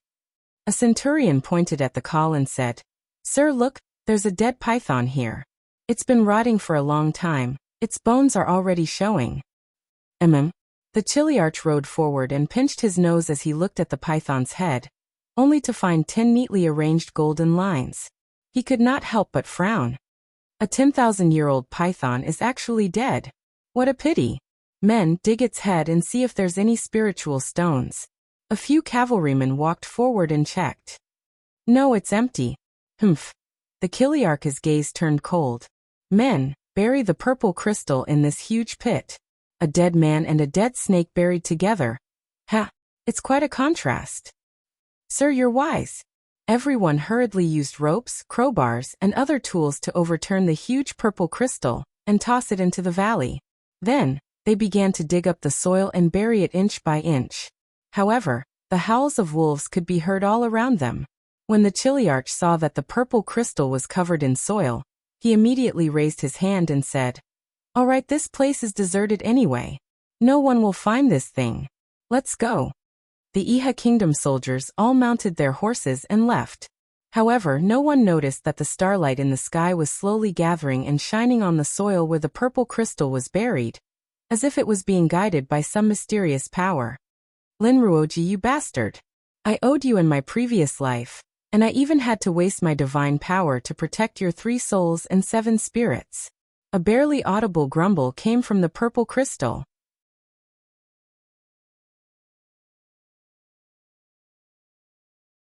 Chapter 310. In the blink of an eye, 5 days had passed, but the battle in Lanyan City had not stopped. The Serpent Men and Lizard Men armies were able to fully display their battle prowess in the rocky area. On the other hand, the Iha Kingdom cavalry was unable to use their charging formation, and were repeatedly suppressed. For 5 consecutive days, there was no sign of them repelling the monster race army, and they even lost close to 30,000 men. The city walls were slowly being repaired. Under the canopy, Commander Chini looked at the battlefield below with a livid face and said, "A bunch of trash. They can't even repel the demon race army after so long. They are simply trash."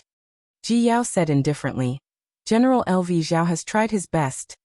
"Tried his best?" Chini smiled coldly. "Tried his best to sing praises for himself, right?" Cutting off Qin Lei's head, soaking it in medicinal liquid, and sending it to Lingnan. What can this prove? That LV Zhao is the founding father of Iha country? So the commander also knows about this.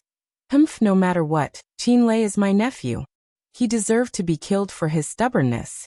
But after his death, LV Zhao's actions disappoint me. Ji Yao cupped his fists and said, actually it's mainly because Qin Lei is one of Qin Jin's most valued generals, and he is also one of the 4 heroes of Lanyan. Therefore, General LV Zhao probably wants to use Qin Lei's head to boost the morale of Lingnan. Nonsense. Qin Yi was a little angry and said, summon Long Qianlin. Unless Long Qianlin comes, I'm afraid no one can defeat Tang Xiaoxi's demon race army. Yes. Ji Yao nodded, then suddenly looked up at Qin Yi and said, Commander, I have something to say, but I don't know if I should say it. Say it. Ji Yao nodded. Commander, since Iha country's capital is in Bailing City, then Lanyan City is no longer the capital. Moreover, we have slaughtered more than 1 million people in Lanyan City, and have already incurred countless grudges. Lanyan City is already tasteless to Iha country. If we continue to stay here, I'm afraid it will only be a waste of troops and food. Our provisions have to be transported from Lingnan, and it is inconvenient. Lanyan City is very close to Muyu City and Qihai City. I suggest that we withdraw from Lanyan City and set up the garrison in Songnan Province's 5 Valleys City. In that case, Qin Yi narrowed his eyes and said, fine. Lanyan City is already in ruins. Let's leave it to Tang Xiaoxi. We'll come back to deal with that little girl when we regroup. Chief Commander is wise. Ji Yao bowed, then carefully said, Commander, about the conferring of titles to the 7 marshals, when will it be done? Well, Qin Yi took a deep breath and said, I wonder which 7 generals of the Iha nation are the 7 great commanders in your heart. This general is in the army, so I'm not willing to say too much. I'll let your highness make the decision. No. It should be up to his majesty to decide, huh? Qin Yi also revealed a knowing smile. He looked around and said, this title in the future, don't ever call me that in a place with many people. Don't forget that Iha country belongs to the people of the world. We treat people with benevolence and all living things are equal. There is no king. Yes, your majesty. Order Long Qianlin to resist the army of the demon race led by Tang Xiaoxi. The conferring ceremony will be held at noon tomorrow. Yes. At noon the next day, the main hall of Zetian Palace was filled with people. The officials of Iha Nation had gathered. For many of them, today was an important day because it was the day of rewards. Ignoring the demon race army that was attacking outside the city, Qin Yi needed to give some encouragement to the soldiers and generals who had been fighting for months. The conferring ceremony begins. An attendant shouted, Chief Commander, please announce the names of the 7 great commanders of Iha Nation. Qin Yi held the hilt of the Desolation sword in one hand and a scroll in the other. He walked to the front of the throne and said in a clear voice, the world now belongs to our Iha Nation. The generals have worked hard. Today, Qin Yi has received the mandate of heaven to confer the title of the 7 great commanders. Everyone please remember.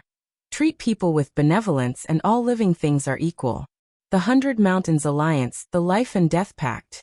Qin Yi paused for a moment before continuing. Ji Yao fought his way from Lingnan to Lingbei and made countless contributions, so he was specially conferred the title of Grand Marshal. Qin Huan fought his way through Lingdong Province and Tongtian Province, so he was conferred the title of Vice Marshal. Lu Zhao won every battle he fought, so he was conferred the title of Third Marshal. Man Fong, the son of Earl Xiang, Man Ning, was valiant and invincible, so he was conferred the title of 4th Marshal. Li Qianxuan, the hero of Lingnan, was conferred the title of 5th Marshal. Ding Shi, the descendant of a famous general of Xiang City, was conferred the title of 6th Marshal. Immediately, the officials congratulated each other. These 7 marshals would undoubtedly be the future leaders of the entire Iha nation. Naturally, they would be recommended and fawned upon by everyone. Lu Zhao smiled coldly and said, I thought I could get a 2nd marshal. I didn't expect to only get a 3rd marshal. Ji Yao couldn't help but laugh. Young Prince Qin Huan is the son of the commander. Why? Is General Lu Zhao unhappy about this? I wouldn't dare. Lu Zhao looked at Long Qianlin, who was behind him, and smiled. General Long Qianlin, on the other hand, has been invading the imperial capital like a hot knife through butter. You've even defeated Chu Huaying, Feng Jixing, Lin Muyu, and other famous generals of the empire. I originally thought that General Long would be a great marshal, but I didn't expect you to be ranked last. Hee. Long Qianlin placed his hand on the hilt of his sword and said calmly, General Lu Zhao, you're flattering me. I, Long Qianlin, am just trying to overthrow the empire for the sake of the people. I don't seek fame. It's already my great honor to be ranked as one of the 7 marshals. I heard that General Lu Zhao commanded 200,000 troops, but couldn't do anything to a group of demons. I wonder if that's true. Lu Zhao said angrily. Long Qianlin, watch your words. Long Qianlin said proudly. How did I not watch my words? Ji Yao tried to smooth things over and said with a smile. Both of you are famous generals of the Iha nation. Don't lose your bearing. General Long, the Iha nation's army is about to retreat to Five Valley City. The heavy responsibility of defending Lanyan City will fall on your shoulders. Oh right, His Majesty. Oh no, the commander can only give you 50,000 troops. I wonder if you can stop Tang Xiaoxi's 100,000 troops. Why not? Long Qianlin said calmly. 50,000 troops is enough.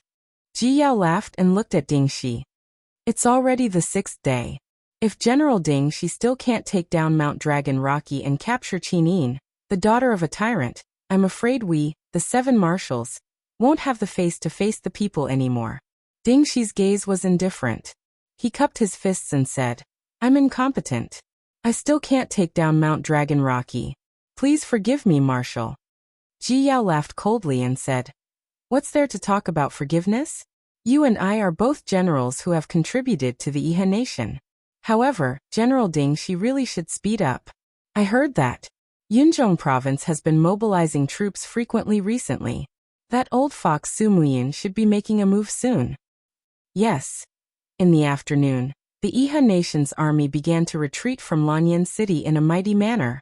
At the same time, they plundered all the wealth in Lanyan City. The caravans that transported goods stretched for hundreds of miles as they made their way to Five Valley City in an endless stream. At the same time, the road was filled with patrols carrying steel sabers and killing the people. The haze of death still hung over Lanyan City. The 7th Marshal, Long Qianlin, commanded 50,000 troops and horses and faced off against Tang Xiaoxi's army outside Lanyan City. The next day, news came from afar that 200,000 troops from Yunzhong province had come out and intercepted the Iha nation's army on the road between Lanyan City and Five Valley City. Su Muyun's daughter, Su Yu, personally led the troops and defeated the Iha nation's army. In the crushing defeat, the Iha nation lost nearly 50,000 troops and fled to Five Valley City. The tens of thousands of troops that besieged Mount Dragon Rocky also retreated from the dense forest to Five Valley City under Ding Shi's command. The letter flew out of his palm. Long Qianlin leaned against the broken bricks of the broken wall, and suddenly laughed. Ha ha ha, ha ha ha ha ha. Captain Si was dumbfounded and said, General, why are you laughing when the Iha nation has suffered such a crushing defeat? Retribution, retribution. Long Qianlin held onto the ice-cold bricks and said with a sneer, The Iha nation ignored my obstruction and launched a massacre at Lanyan City. This is retribution. Aha. Su Muyun, that old fox, is finally willing to send troops. I'm afraid this world is no longer the Iha nation's world. At this moment, a scout galloped over from afar.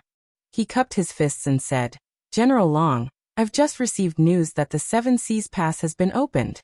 Tang Lan has led 100,000 troops out of the Seven Seas Pass and is heading straight for Lanyan City. Humph. Long Qianlin's eyes turned cold and he said, Tang Lan, that old fox, finally can't stand it anymore? Heh, it's really not easy for that old fox to endure until now. Captain Si said, General Long, Seven Seas Pass and Sunset Rain City have sent their troops together. We are destined to lose Lanyan City. Yes. Long Qianlin nodded and said, Do you know why I want the remaining 50,000 cavalrymen of the Iha nation? It's not to kill the Naga army, but to run faster. Captain C was stunned. General Long, you already knew that the Iha nation would lose 3 days ago? Qin Jin is dead, and the empire is leaderless. It's time for Tang Lan and Su Muyin to come out of their nests and share this delicious cake, isn't it? Yes, General is wise.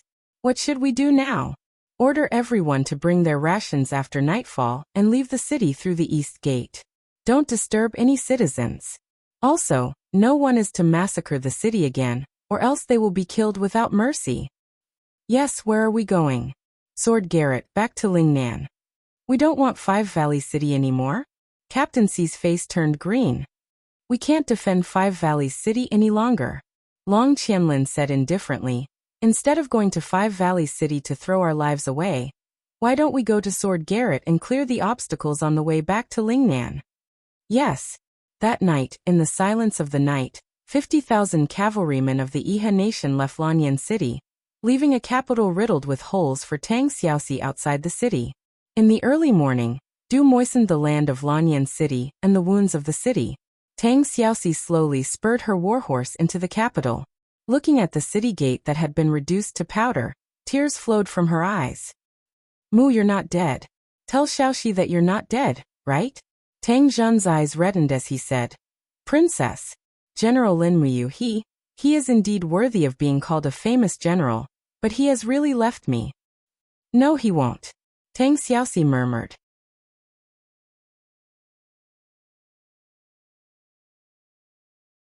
Chapter 311. In the Zetian Palace, almost all the treasures in the palace had been plundered. The Iha kingdom was like a group of bandits as they ransacked this world-famous palace.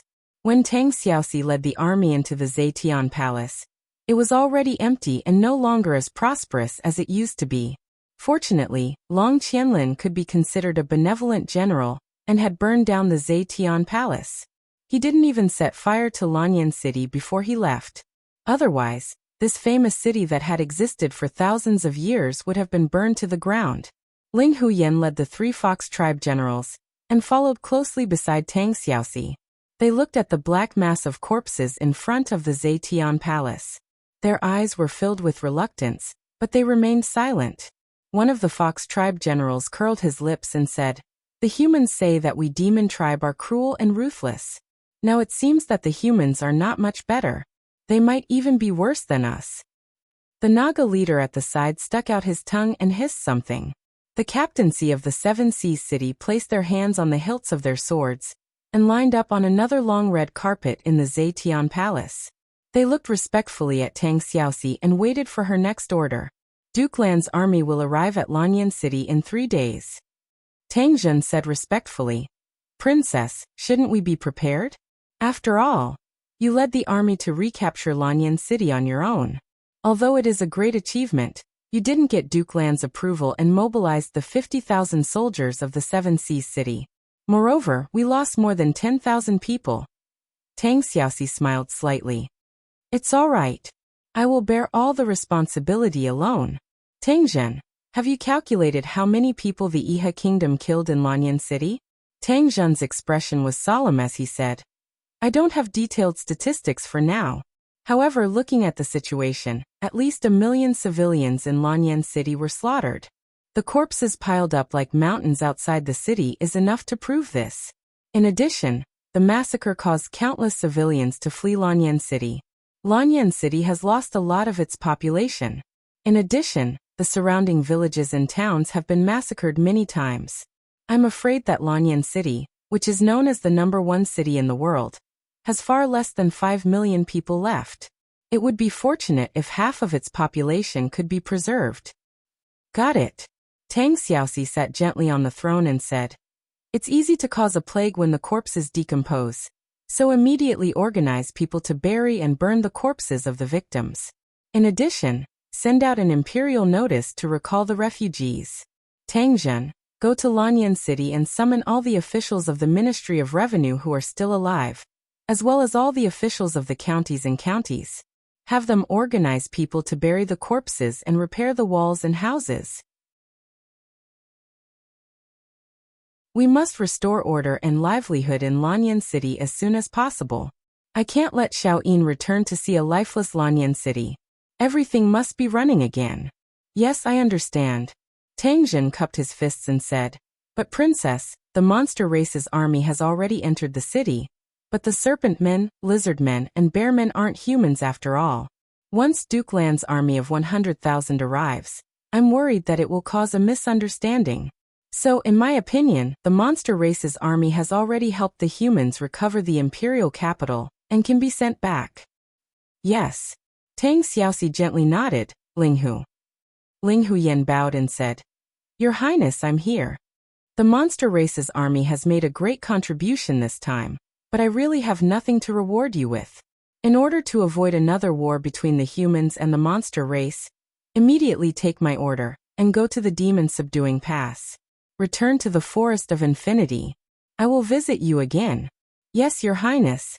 Ling Huyen turned around and said loudly to the group of monster race generals, Monster warriors, did you hear what Your Highness said? You are the pride of the Forest of Infinity. Now go home. Yes, Your Highness. The group of monster race generals bowed in unison, turned around and left. Tang Jin blinked and said, I will escort the monster race out of Lanyan City. Tang Xiaoxi smiled. Yes, have a better attitude. Yes, Your Highness. At the edge of the dragon-seeking forest in the midst of spring, birds were singing and flowers were fragrant. In the sound of horse hooves, Su Muyun, dressed in a black duke's robe, was surrounded by people with his hand on the hilt of his sword. Su'er rode the horse side by side, gazing into the distance and said, Father, we are about to arrive at Dragon Rocky Mountain. According to the report from Yushu, the Longden army camp has been cut off from rations and water. The Iha country has besieged them for half a month, and the number of people in the Longden army camp has been reduced from more than 1,000 to more than 400. Su Muyin nodded. After the chaos in the Iha country, the major mercenary groups in the imperial capital did not obey the emperor's orders. A mere Longden army camp can actually burst out with such great power. They really cannot be underestimated. Su'er said, Father, the founder of the Longden army camp, is the emperor's foster son Lin Muyu. I know. Su Muyin pulled the reins and said, You is a genius, but unfortunately, he died in the hands of Luo Lan. Sigh, it is really the empire's misfortune. I wonder how Xiaoyin is doing on Dragon Rocky Mountain. What you need to worry about is the situation in Lanyan City. Yes. At this moment, a white messenger bird descended from the sky and landed on Su'er's shoulder. She took the bamboo tube, took out the letter and glanced at it. A trace of surprise flashed in her eyes, and she said, Father, Long Qianlin's 50,000 heavy cavalry has retreated from Lanyan City. Now Lanyan City has been attacked by Tang Xiaoxi's troops.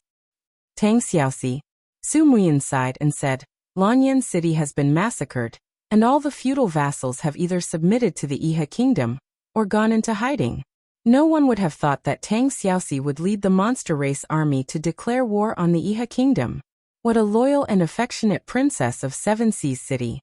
However, with Tang Xiaoxi controlling Lanyan City, I'm afraid it will be very disadvantageous for us. Su'er was stunned. As long as we receive Xiaoyin, we can help Xiaoyin ascend the throne. Do you think Tang Xiaoxi will refuse to let us enter the city? That's enough. Let's hurry up and get Xiaoyin. Yes.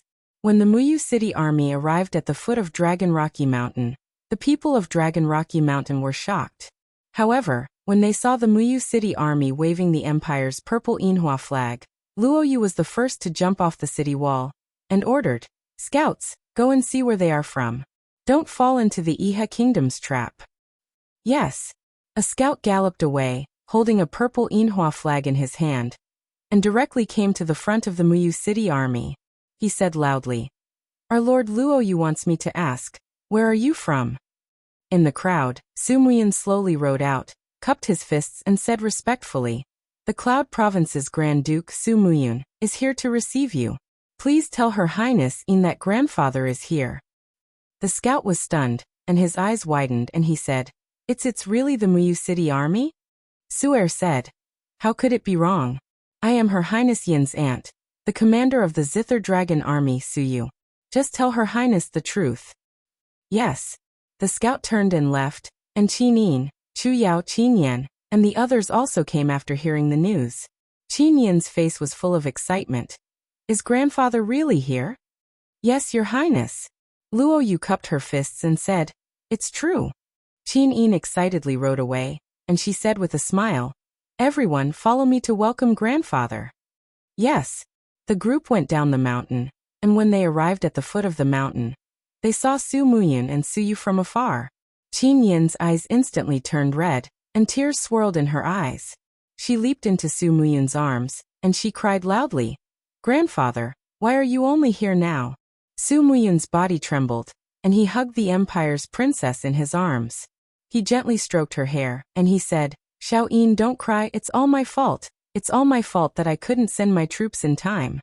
Father is dead, Qin Lei, and Chu Huayin are all dead.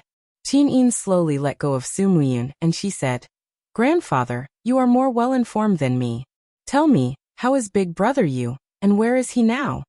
Su Muyun's expression darkened, and he didn't speak. At the side, Su Yu flipped off the horse and she gently stroked Qin Yin's shoulder, and said faintly, Xiao Yin Lin Muyu he was intercepted by Luo Lan in Lanyan City, and he died for his country. What? Qin Yin stood there in a daze, and tears flowed out of her eyes. The golden god-binding chains around her started to spin uncontrollably, and it caused Su Yu and Su Muyun to retreat. In the next moment, Qin Yin suddenly fell to her knees, and she seemed to have lost her soul, and she muttered to herself, no, no, no. Su Yu's heart ached and she said, Xiao Yin, be strong, the empire needs you. Behind her, Luo Yu, Fengxi, Qin Yan, Wei Chou, and the rest all knelt in the direction of Lanyan City. Wei Chou's eyes were blood-red, and he shouted at the top of his lungs, Commander, if you die just like that, what will happen to us? What will happen to the Longdan army camp in the future? Commander, why did someone like you die? Tell me, Wei Chou, why did someone like you die? Chu Yao stood there in a daze, and tears flowed down her face silently. The blow she suffered was probably no less than Qin Yin's. With Chu Huayin's death, Lin Muyu was her only relative. Now that she received the news of Lin Muyu's death, it was like a bolt from the blue. Su Muyun looked at Qin Yin, and his heart felt like it was being stabbed by a knife. He held her arm and said, Xiao Yin, be strong. We are going home soon, and rebuilding Lanyan City and recovering the empire is your mission. Qin Yin murmured, where is big brother Yu's corpse? I don't know. Maybe it has been transported away by the Iha nation. How could they do this? Tears rolled down Qin Yin's beautiful eyes and she said, why did the Iha nation do this? Didn't they say that all lives are equal? Su Muyun clenched his fists and said, Xiao Yin, pull yourself together. Only you can summon the brave warriors of the empire to take revenge. Qin Yin nodded and said, grandfather, let's go home. Zetian Palace Hall needs us. Okay. Su Muyun said loudly, send her highness to the carriage. Quick, go to Lanyan City at full speed. No, I won't take the carriage. Qin Yin shook her head and flipped onto the horse. She said calmly, from today onwards, I will never take the carriage again. Su Muyun.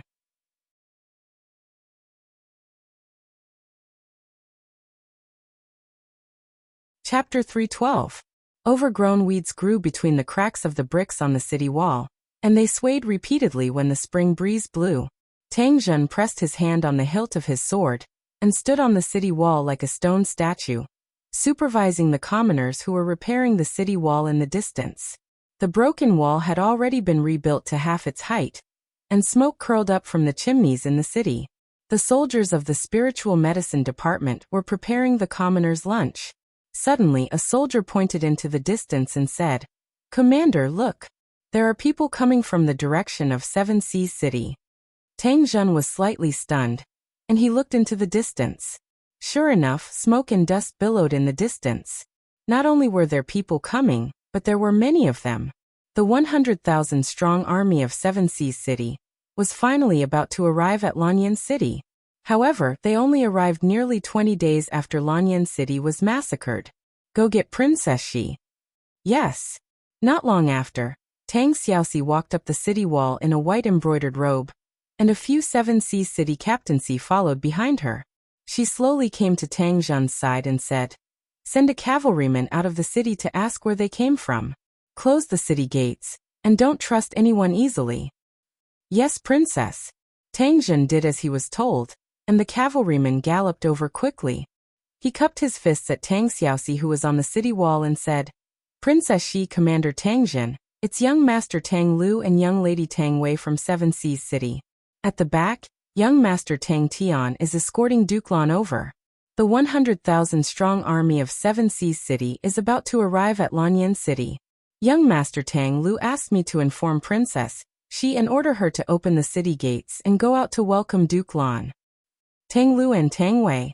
Tang Xiaoxi pursed her red lips, and her eyes flickered with uncertainty. She said, "Tang Jun, pass down the order to close all the city gates of Lanyan City and send a large number of soldiers to guard it. Prohibit any soldiers of the Empire or volunteers from entering Lanyan City." "Ah, Princess?" Tang Jun was shocked and said, "This isn't very good, right? After all, we are all soldiers of Seven Seas City, and Duke Lan is personally leading the army of Seven Seas City to reinforce Lanyan City. It's fine if you don't come out of the city to welcome us, but why do you have to close the city gates?" Tang Xiaoxi said faintly, "There is only one master of Lanyan City, and her name is Qin Yin.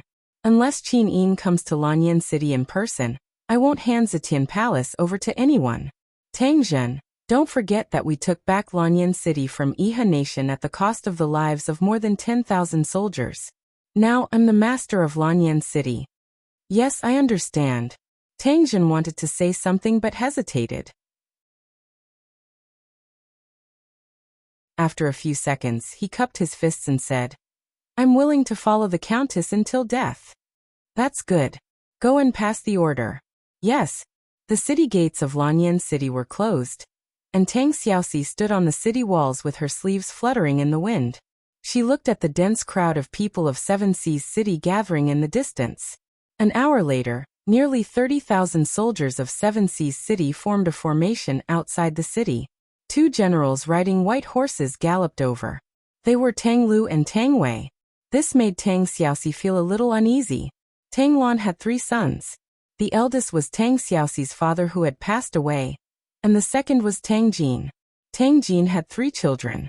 The eldest was Tang Bin, who had been killed by Lin Muyu in the dragon-seeking forest. The second was Tang Lu, and his daughter, Tang Wei, were the 2 below the city. Tang Lu, who was dressed in silver armor, had already recognized Tang Xiaoxi. He spurred his horse forward and said, "Xiaoxi, quickly open the city gates. Grandfather's caravan is about to arrive. What are you waiting for?" Tang Xiaoxi approached the city walls and said with a smile, "I'll have to trouble second brother and little sister to go back and tell grandfather that Lanyan City has just suffered from a massacre. The city is not yet stable, so it's not suitable to station an army. So grandfather, please station Seven Seas City outside the city." "Xiaoxi, what do you mean?" Tang Lu suddenly frowned and asked. "Boring." Tang Xiaoxi smiled. "Second brother, look at the 2 sides outside the city walls. What is that?" Tang Lu's gaze swept over and said indifferently, "So what if there are corpses piled up like a mountain?" Tang Xiaoxi giggled. "Second brother, you also know that they are corpses? Then do you know why these people have become corpses?" "That's right, it's because the army of Seven Seas City hasn't come out yet. If the 200,000 people of Seven Seas City had come out in full force like now, these people wouldn't have died. Chu Huaying wouldn't have died, Qin Lei wouldn't have died, and Mu wouldn't have died either." "What nonsense are you talking about?" Tang Lu's gaze was cold as he said, "The Seven Seas City is the foundation of our Tang clan, and the might of the righteous Harmony Nation is great. Even if we go all out, it would only be like striking a rock with an egg. Little Shi, quickly open the city gates, otherwise, what are you going to do?" Tang Xiaoxi's beautiful eyes revealed a trace of coldness. "Otherwise, I'll flatten this broken city." Tang Lu raised his spear high and shouted, "Soldiers on the city walls, you are all soldiers of my Tang clan. Have you forgotten the iron rules of the Tang sect?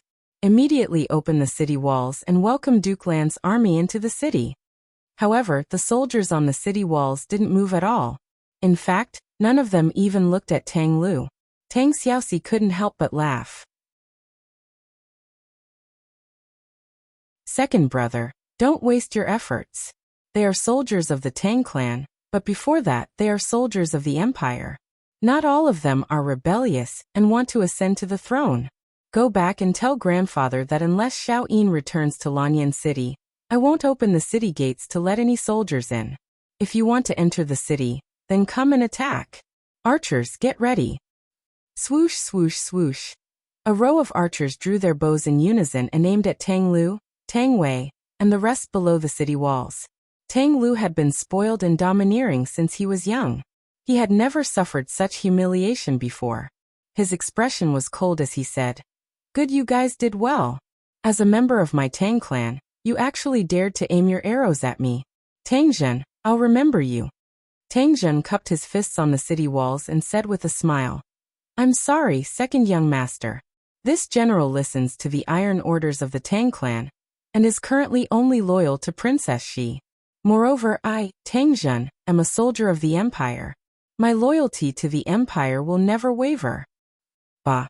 Tang Lu raised his spear and said, "Men, prepare the catapults. Attack the city for me." Tang Wei hurriedly pulled Tang Lu's arm and said, "Brother, don't mess around. Go back and tell grandfather about the situation here. If we really start a war with Xiaoxi, I'm afraid it'll get out of hand." Humph! Tang Lu gritted his teeth and spurred his horse to turn around and leave, vanishing like a wisp of smoke. Amidst the sound of horse hooves, Tang Lu and Tang Wei returned to the central army camp with pale faces. They bowed to Tang Lan from afar and said, "Grandfather, Lanyan City isn't willing to open the city gates to welcome the 7 armies. What's going on?" Tang Lan's face was pale, and he shivered in the night wind. He wrapped his robe and armor and said, "Haven't Xiaoxi and Tangzhen already taken control of Lanyan City?" "Humph, that girl and Tangzhen have already committed treason," Tang Lu said coldly. "Moreover, Xiaoxi even ordered people to shoot at me with bows and arrows to force us to leave the city walls. How infuriating."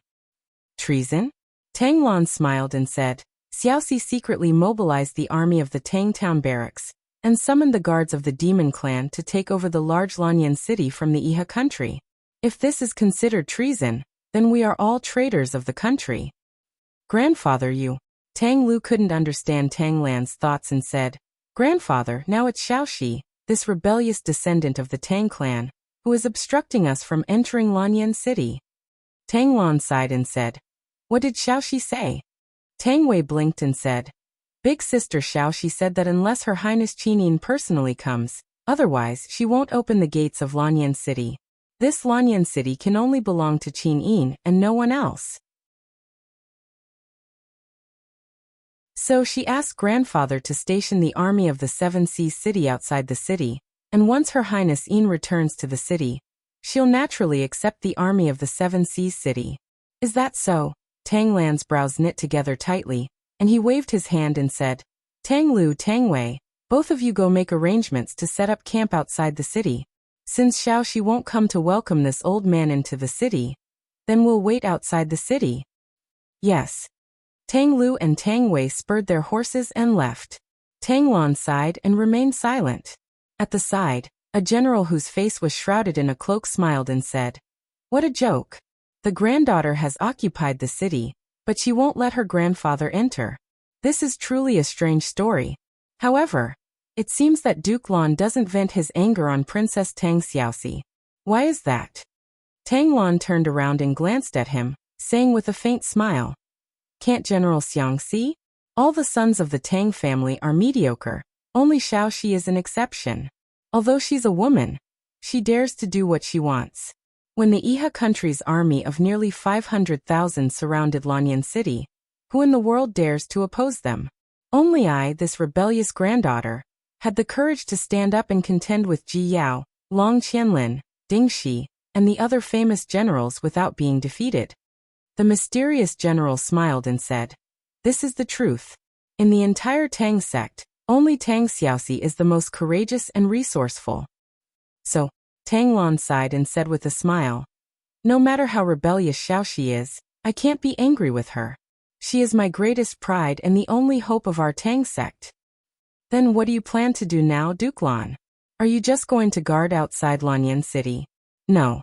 Tang Lan's eyes flashed and he said, "The Iha country has seized more than half of the empire's territory, but now they are at the end of their rope. They can only retreat again and again. The army of Muyu City in Yunzhong province has also come out. We can't wait, and we don't have time to wait. We must seize more land before Qinyin steps into Lanyan City." Duke Lan is wise. "What do you need me to do?" "I'll give you a group of men. You must attack the Earth Star province, which is directly south of Lanyan City. You must seize Cold Star City and make it our territory. Tell me, how many men do you need?" 2,000 cavalrymen are enough. Xiang Yu smiled confidently. 2,000? Tang Lan also smiled. "You're indeed the descendant of the god of war, Xiang Wentian. This arrogance is indeed not something an ordinary person can have. I'll give you 3,000 cavalrymen. You must seize the entire Cold Star province within 3 days. Can you do it?" "Yes, General Xiang."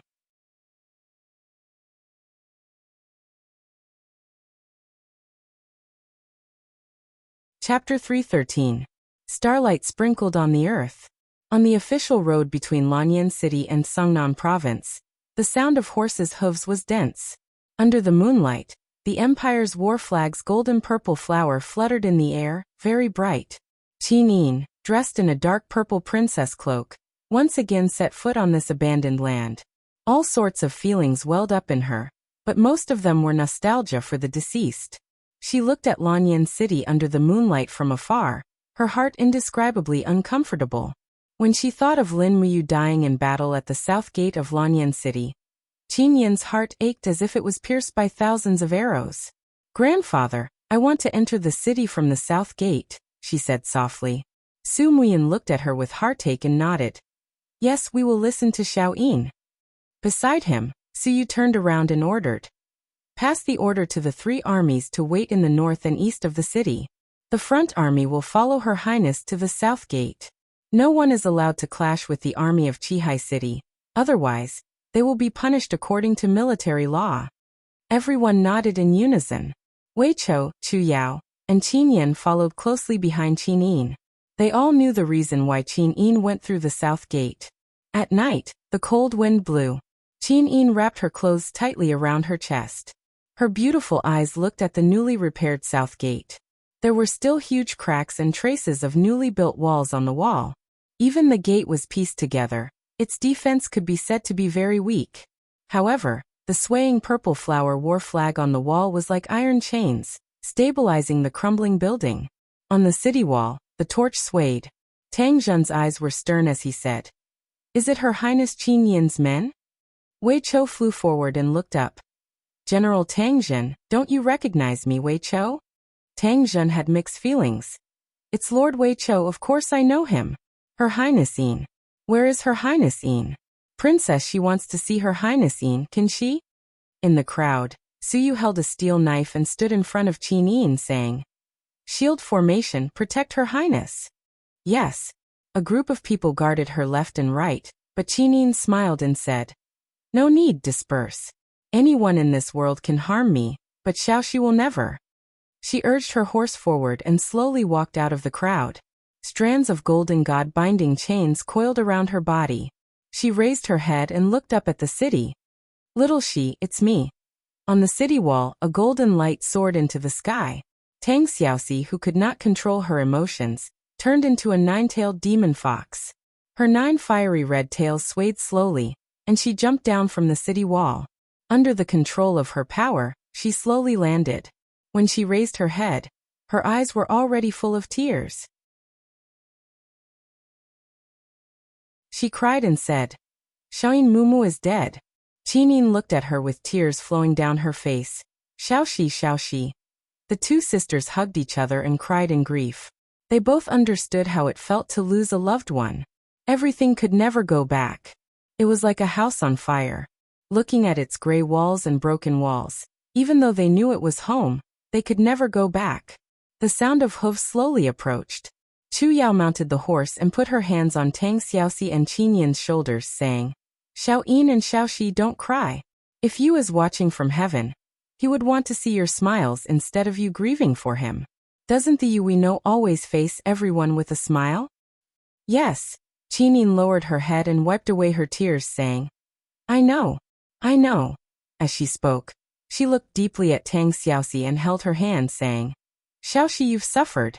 If it wasn't for you, I'm afraid the empire would have been doomed.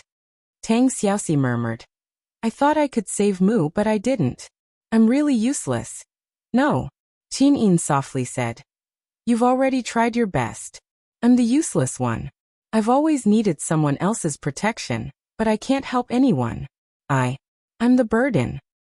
Xiaoyin, don't say that. You're the Empire's only hope.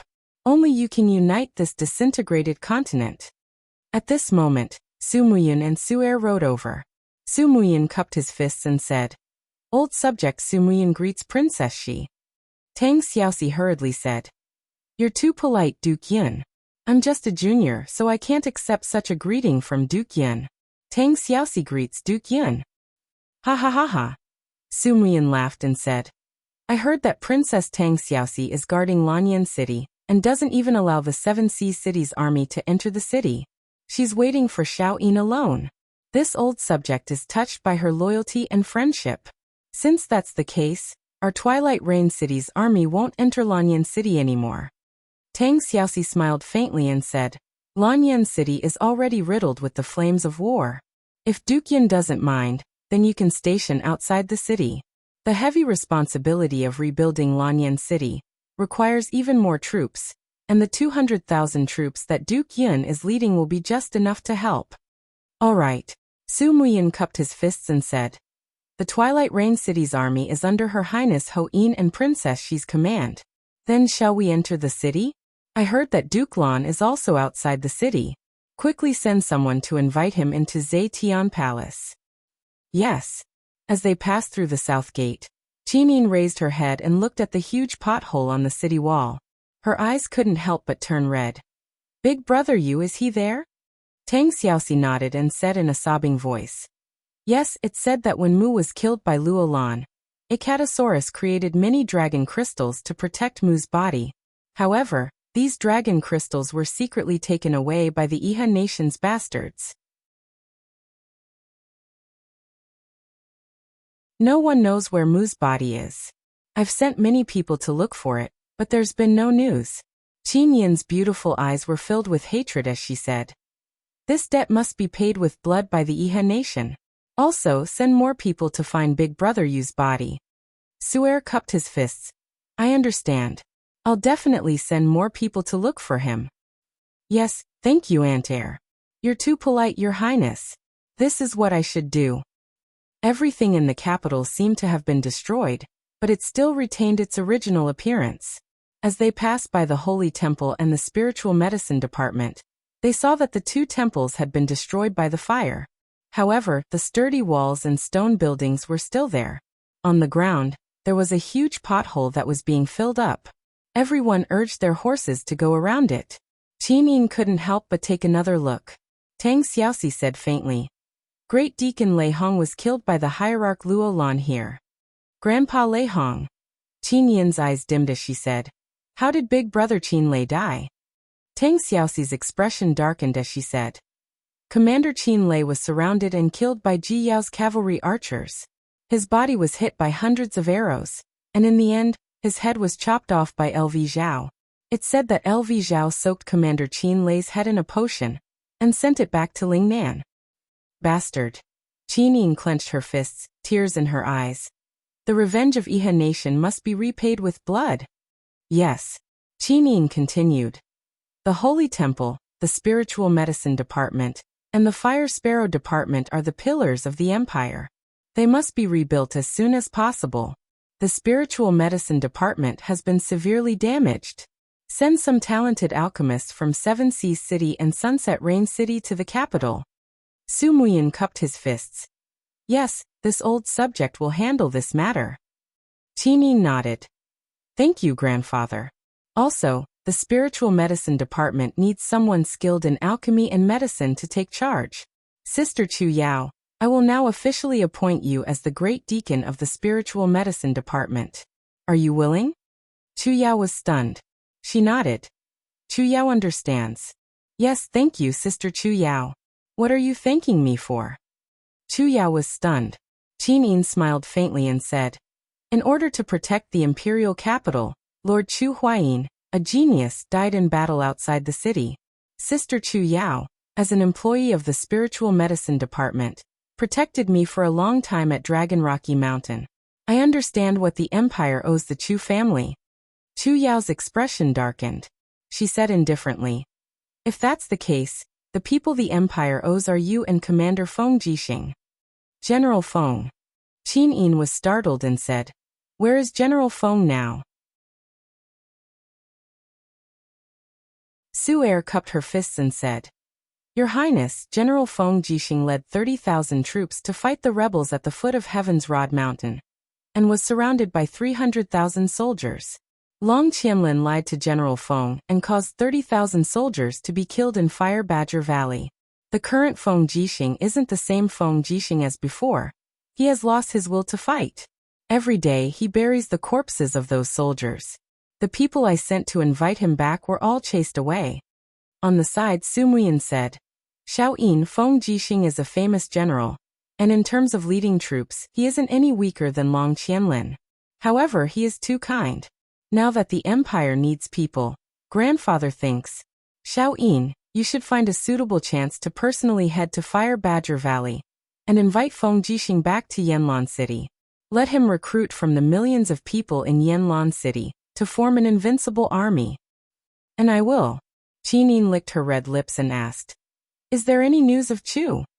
No. Su Muyin shook his head and said, However, there are rumors that some people saw Chu meet Luolan in the north of the city. That night, flames shot into the sky, and many people suspect that Chu died for his country. After all, a saint venerable definitely isn't a match for a godly venerable. Understood.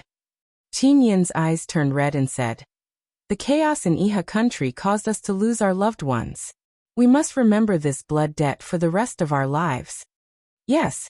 Su Er nodded. Qin Yin said, Grandfather, Xiao Yin has something to ask of you. Speak, Xiao Yin. In the Qin family's imperial mausoleum, build a monument for the fallen soldiers and call it the Nation Guarding Monument.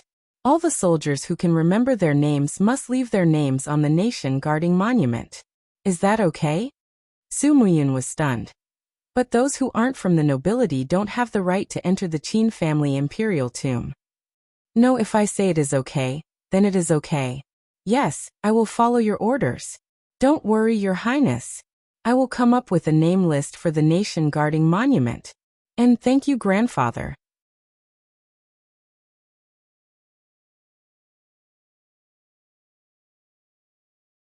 Chapter 314. The Zetian Palace was brightly lit, and everything was the same as before. The only difference was that there were fewer people and treasures. Tang Lan led the ministers of Qihai City into the imperial capital. In the middle of the night, no one had the slightest desire to sleep, because this night was too important for the empire. This was the first meeting between the emperor and his ministers after the war. It also meant that there would be a new direction in the distribution of power in the empire. With the help of Tang Xiaoxi, Qin Yin walked step by step to the throne. When she lifted the hem of her skirt and sat down gently, all the ministers knelt on one knee and shouted, Your ministers greet Your Majesty. Your Majesty? Qin Yin shook her head and said, Just call me Your Highness. In my heart, Father is the real radiant king. Moreover, the empire has fallen apart and the territory is less than half of what it used to be. I am no longer the emperor. Su Muyin nodded and said, Yes, Your Highness. Qin Yin's beautiful eyes flickered with a beautiful light. She looked at the crowd and said, Tell me how many troops of the empire are in Lanyan City now. Don't hide anything. Su Muyin cupped his hands and said, Your Highness, Miyu City currently has a total of 210,000 troops stationed around Lanyan City. Among them, 50,000 cavalrymen are at Your Highness' disposal at any time. Tang Lan cupped his hands and said, Your Highness, this old minister has also brought 110,000 troops from Qihai province. In addition to Xiaoxi's 40,000 troops, Qihai City has a total of 150,000 troops stationed around Lanyan City. At the same time, this old minister has already ordered Qihai province to recruit troops. In less than a month, we will be able to recruit another 100,000 troops. You've worked hard, Duke Lan. Qin Yin smiled. In the crowd, Zhenghua General Ling Nantian also cupped his hands and said, Your Highness, this old general has been gathering the scattered troops of the empire around Lanyan City these days. Now there are more than 7,000 people gathered around Lanyan City, and they are at your Highness' disposal at any time. Thank you for your hard work, General Ling. Qin Yin nodded her head again. At this moment, Qin Yan, the son of King Yuning, who was standing behind Tang Lan, raised his eyebrows and growled with a hint of anger on his face. You are all princes of the empire with hundreds of thousands of soldiers in your hands. When Lanyan City was surrounded by the Iha kingdom, Chu Huaying, Lin Muyu, Feng Jixing, and Qin Lei fought against the Iha kingdom's army with their lives. Where were you? Are the hundreds of thousands of soldiers in your hands just for show?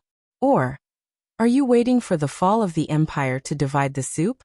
These words caused Tang Lan, Su Muyun, Ling Nantian, and the others to be dumbstruck, and no one actually dared to reply. At this time, Qin Yin stood up and said in a gentle voice, Qin Yan, there's no need to say any more. The heavy snow has sealed the ancient path in the clouds, and Muyu City's army wants to reinforce Lanyan City, but is powerless to do so. As for the Seven Seas province, hasn't Shaoxi already led an army of 50,000 to come to the rescue? I believe that every one of the empire's ministers here is loyal. Qin Yan gritted his teeth and said, Yes, Your Highness. Qin Yin raised her head and glanced at Tang Lan, saying with a smile, Duke Lan, Shaoyin has something to say, but I don't know if I should say it. Tang Lan was startled and said, Your Highness, speak. This old subject is listening. Shaoxi leads the troops well. Moreover, you have interacted with the 40,000 soldiers of the Sharp Peak Battalion under Tangzhen for a long time. Why not hand over the military authority of these 40,000 soldiers of the Seven Seas City to Shaoxi? Lanyan City is being rebuilt, and the situation is chaotic. I want to let Shaoxi lead this army of 40,000 soldiers and hold the authority of the Imperial Army before the Imperial Army is rebuilt. Is that possible? Qin Yin looked at Tang Lan calmly and said.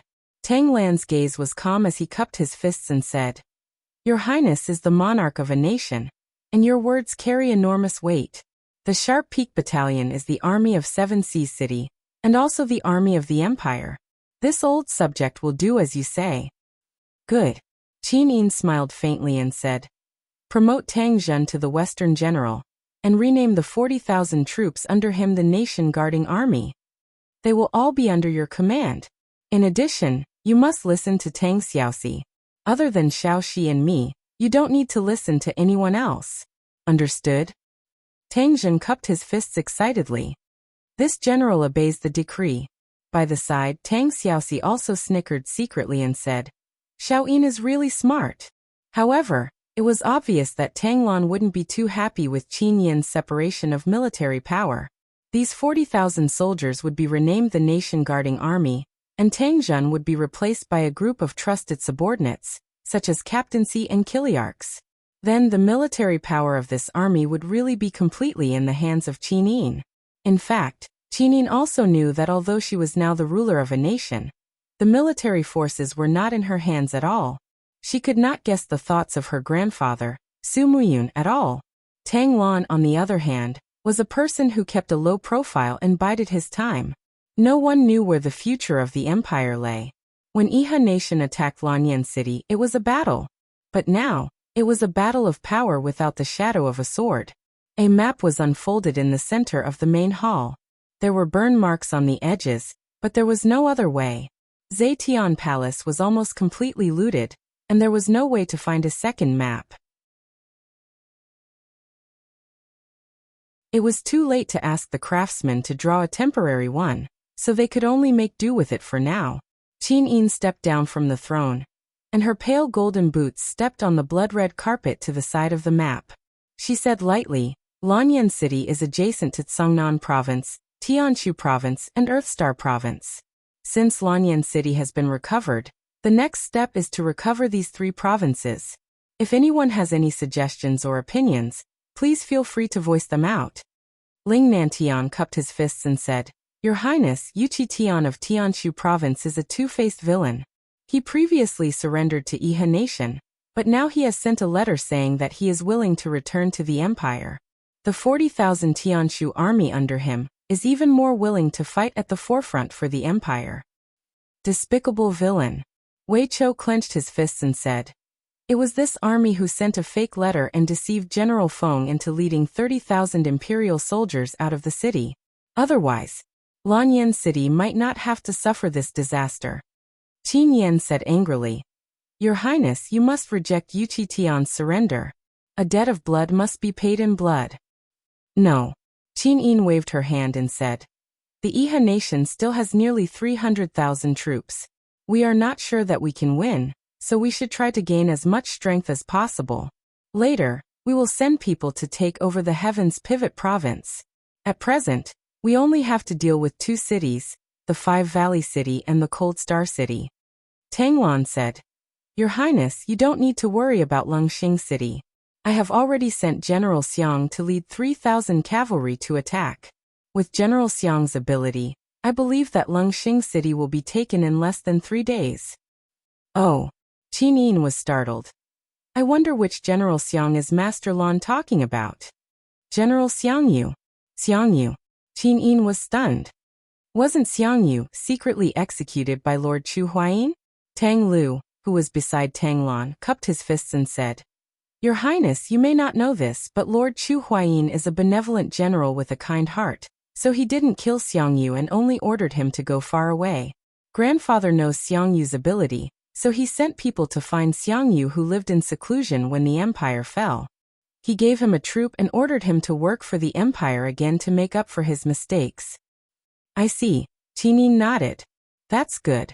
As long as Xiangyu can conquer the rebel army in Lungxing City, he will be forgiven for his previous crimes." "Thank you, Your Highness." Tang Lan cupped his fists and bowed.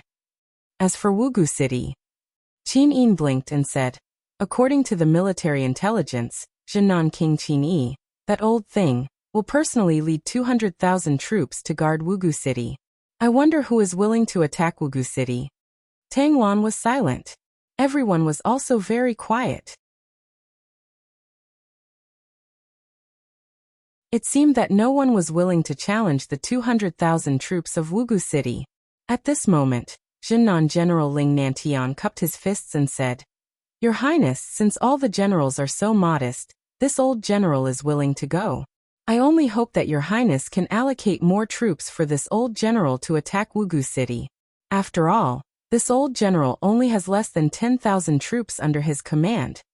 Qin Yin smiled and said, "In that case, Duke Lan, grandfather, each of you will allocate 50,000 troops for General Ling to attack Wugu City.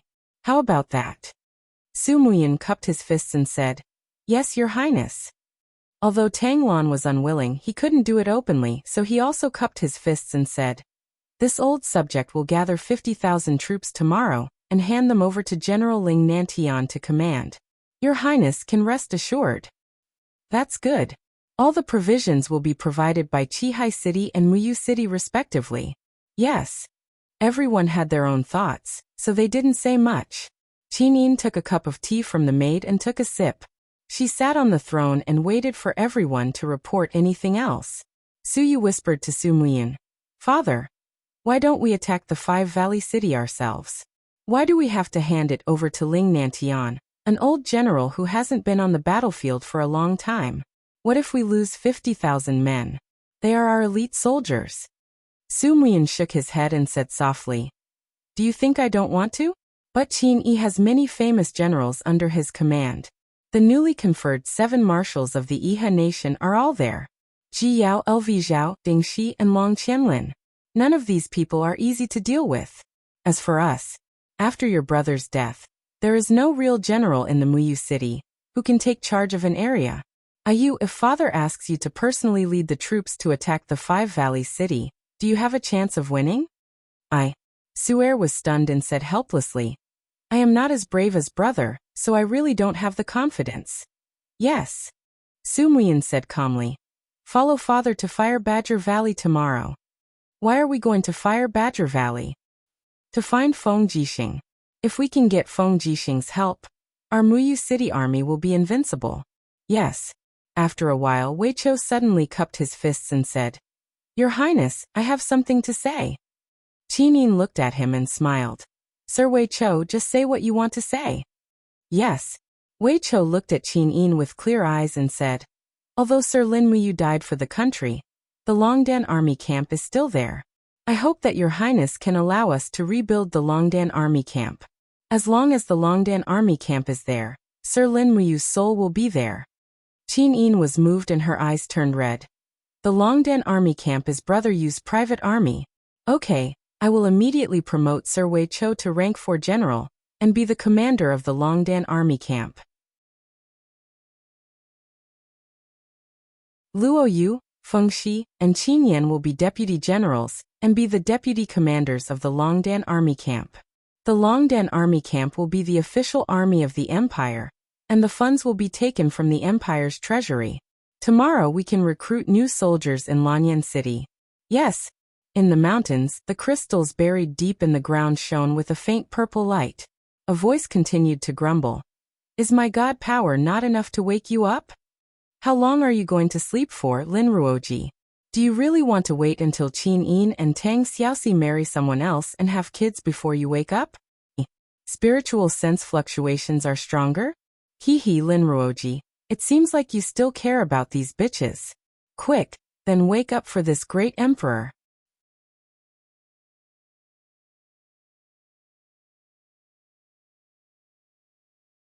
Chapter 315. Winter passed and spring came. But Fire Badger Valley didn't have any signs of spring at all. What replaced it was a deathly silence. The newly grown grass in the soil was turned to ashes by a huge fire. At the same time, the 30,000 lives of the guard's army died. Bugs flew about the valley and the stench filled the air. A few wild dogs were fighting for the leg of a guard army soldier, and rotten liquid splattered all around. Bastard! A blade energy flashed across and instantly 2 wild dogs were sliced into 2. Feng Jixing walked forwards and grabbed the leg of the guard army's corpse. He placed it in the deep hole at the side, and then continued to drag the other corpses. His originally handsome face was now filled with death energy. Feng Jixing stumbled and black spots appeared on his wrists and face. That was the sign of the corpse poison invading his body. Luckily he had high cultivation. If it was a normal person who lived in such an environment for so long, they would have died long ago. Do. The sound of horse hooves spread out and a bunch of cavalry galloped into Fire Badger Valley. It was Su Muyun, Su Yu, and the others from Muyu City. Su Yu saw it clearly and pointed. Father, General Feng is there, but this place, it smells, and Su Muyun nodded and said, Let's go over. The bunch of them avoided the rotten corpses of the guard's army, and came to Feng Jixing's side. Su Yu got off the horse and cupped her fists.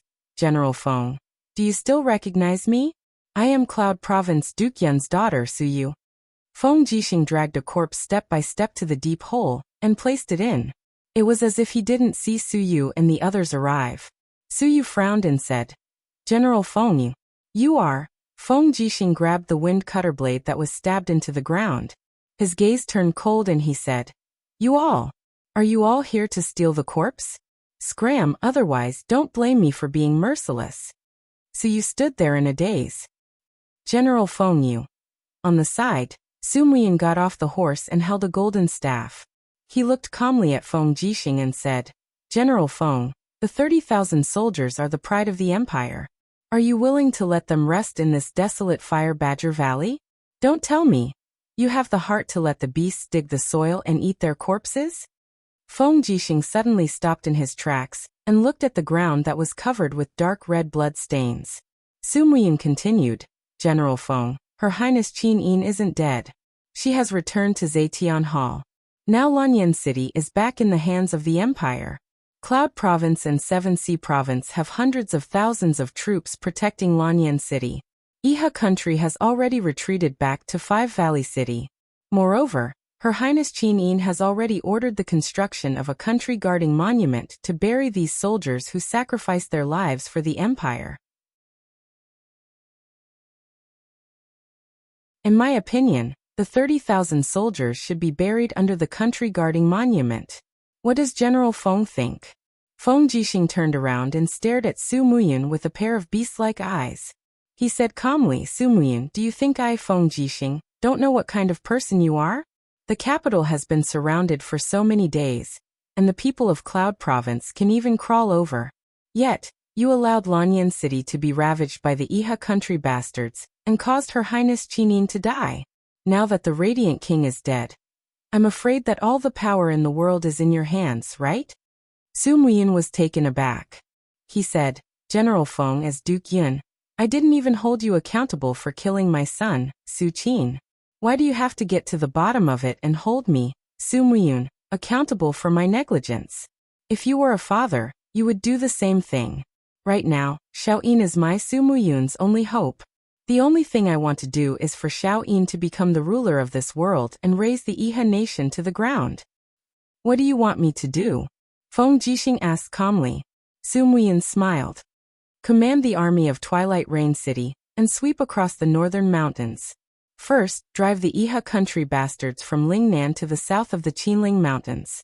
Now that the empire has many things to do, Xiangyu has been reactivated by Tanglan, Chu Huayin and Lin Muyu have died in battle. Xiaoyin and I can only use you.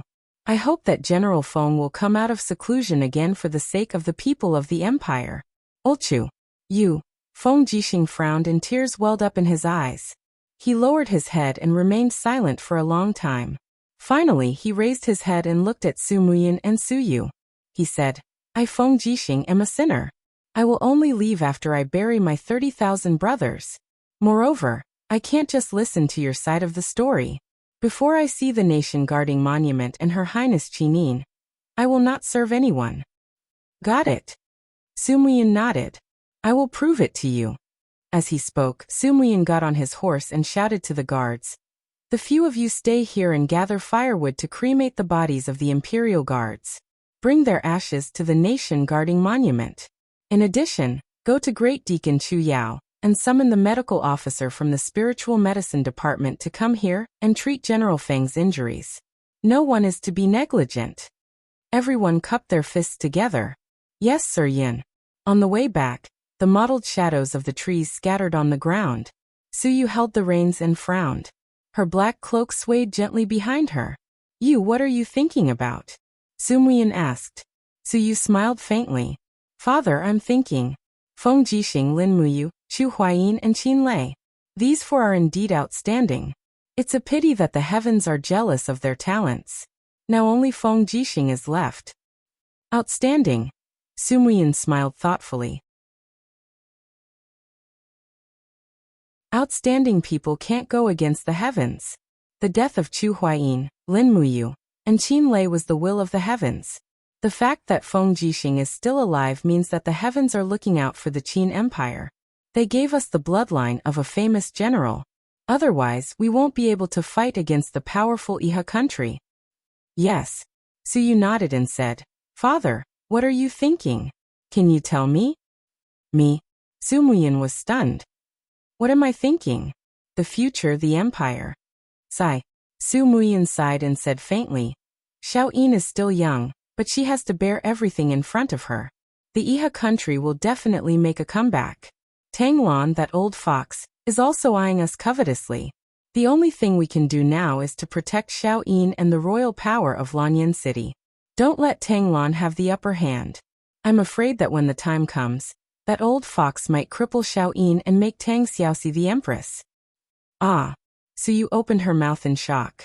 It can't be. After all, Xiaoyin has the bloodline of the Qin family, but Tang Xiaoxi doesn't. Who knows? The premise is that we have a stronger military force than the opponent. But we don't have an absolute advantage against the Qihai province, so everything is hard to predict. You try to delay the dispatch of troops to Wugu City.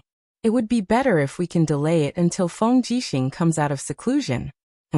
Father, you don't believe in Ling Nanshan's ability to lead troops. Su Muyun smiled lightly.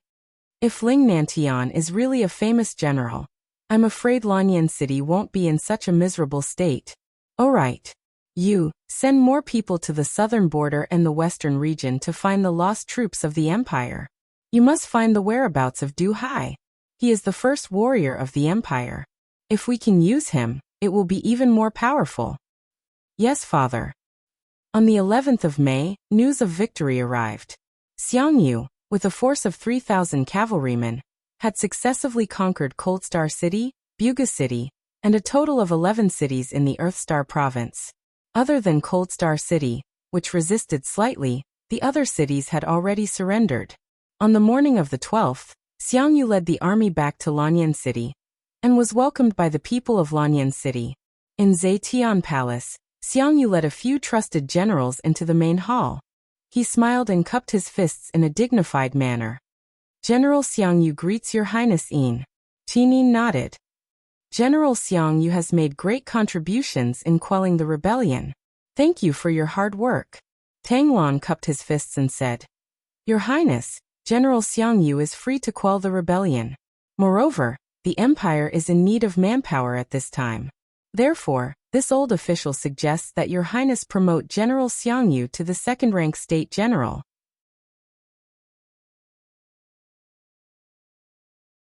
Su Muyan frowned and said, Duke Lan, although General Xiang Yu has made great contributions, he is still a sinner. Isn't it too much to promote him to the rank of state general after conquering a mere Earthstar province? Tang Lan smiled. Duke Yin, the Iha Empire's army has swallowed our empire's territory. It is not easy to take back every inch of our land. Moreover, General Xiang has conquered the entire Earthstar province. Su'er said. What Duke Lan said makes sense. However, if General Xiang Yu can be promoted to the rank of state general after conquering a province, wouldn't he be promoted to the empire's marshal if he conquered 2 provinces in a row? Haha. Tang Lan laughed. General Su Yu is not inferior to men. What you said is very reasonable. How about this? Your Highness, this old official suggests that General Xiang Yu be promoted to the 3rd-rank state general. What do you think? Wei Chou, who was in the crowd, was slightly displeased. He cupped his fists and said, Your Highness, the title of state general originally belonged to Lady Lin Muyu. Tang Lan's gaze turned cold. Although Lin Muyu died in the line of duty for the empire, she is still a deceased person. Why not? Qi Nin stood up and said lightly, Since Duke Lan insists on conferring the title of Xiang Yu, then let's do as you say.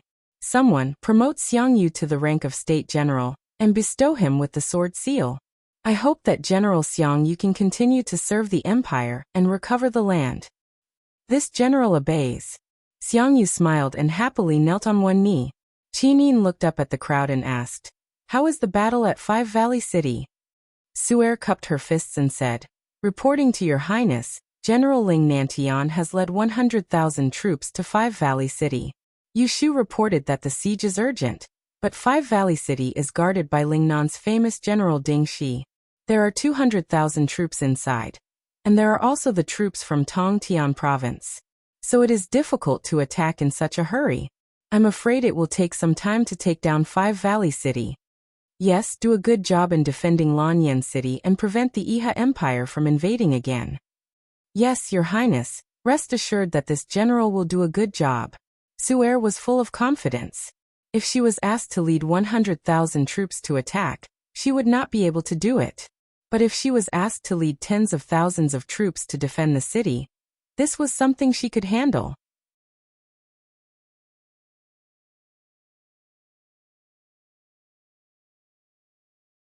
Chapter 316. Lanyan City, Qin's Imperial Mausoleum.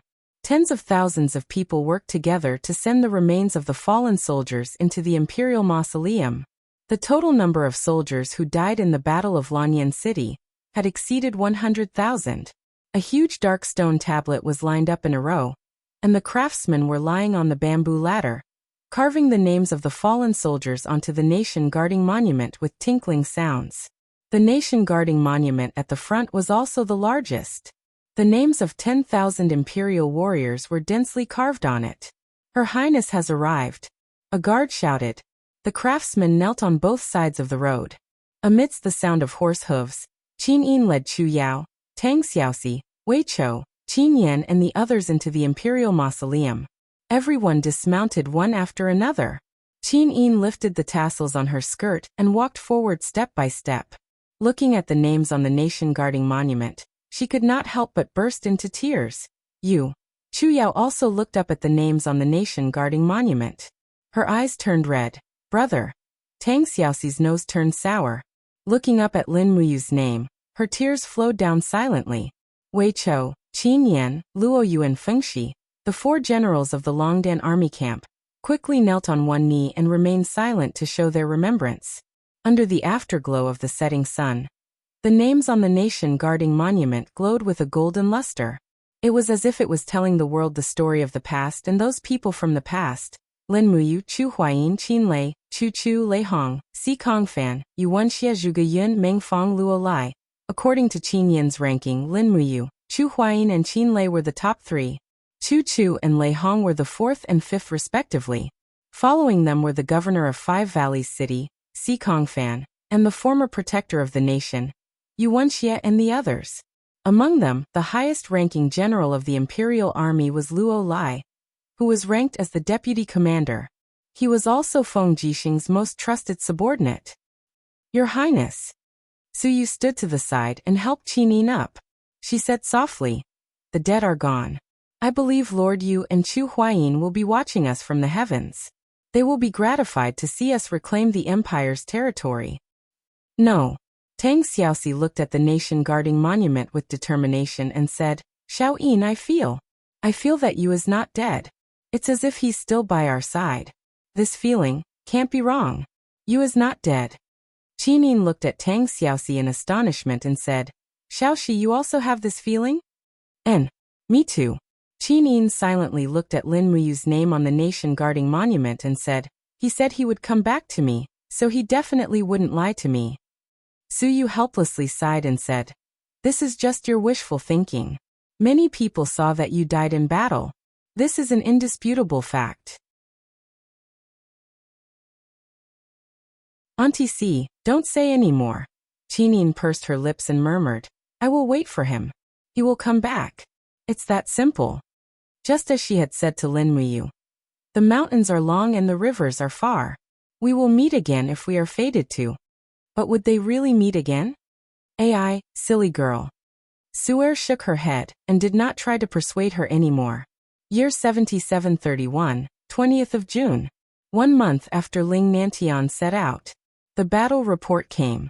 Defeated. What? Defeated? Qin Yin angrily asked. How did they lose so thoroughly? The messenger trembled as he knelt on the ground and said with a trembling voice, "Reporting to your highness. Ding Shi privately contacted Yu Qitian in the Heaven's Pivot province, so Yu Qitian sent 20,000 Heaven's Pivot soldiers out to cause trouble. That night, Ding Shi led 100,000 soldiers out to attack and successfully defeated Ling Nanshan's army. They are currently regrouping." Regrouping? Qin Yin laughed. What use is there in regrouping? Yu Shu orders Ling Nantian to retreat, and Su Yu to lead 50,000 soldiers to welcome the defeated army. If the Iha kingdom pursues, immediately counterattack. Su Yu cupped her fists. Yes, your highness. Tang Lan cupped her fists. Your highness, since Ling Nantian has been defeated, we must appoint a new general. Otherwise, I'm afraid the Iha kingdom will take advantage of this and attack Lanyan city. At that time, we will fall into a passive state. What Duke Lan said makes sense. Qin Yin looked at the crowd. Is there any other general who can go to war for the empire and extinguish the arrogance of the Iha kingdom? Su Muyin frowned. Feng Jixing was not willing to come out of seclusion. Although there were thousands of generals in Muyu City, there was not a single one who could really shoulder the responsibility. Those were only talented generals and not commander-in-chief. At this time, one of the generals cupped his fists and said, Xiang Yu is willing to go to war. Oh. Qin Yin smiled slightly. How many soldiers does General Xiang Yu want? Not too many. Xiang Yu looked up at Qin Yin and said, Your Highness, I only need 50,000 elite soldiers under Duke Lan to take down the Five Valleys city for your highness. Only 50,000? Qin Yin frowned slightly and said, Zetian Palace does not joke. General, please be careful. Only 50,000. Xiang Yu repeated and said, If I cannot take back the Five Valleys city with 50,000 elite soldiers, I, Xiangyu, am willing to accept military law. Good. Qinin nodded. Approved. Immediately send the troops to war. Yes. After the meeting, Su Muyun and Su Yu entered the rear hall together to see Her Highness. Grandfather, you must have something to say, right? Qinin sat down and said with a smile. Su Muyun nodded and cupped his fists. Xiaoyin, do you know the situation in Planet Earth province?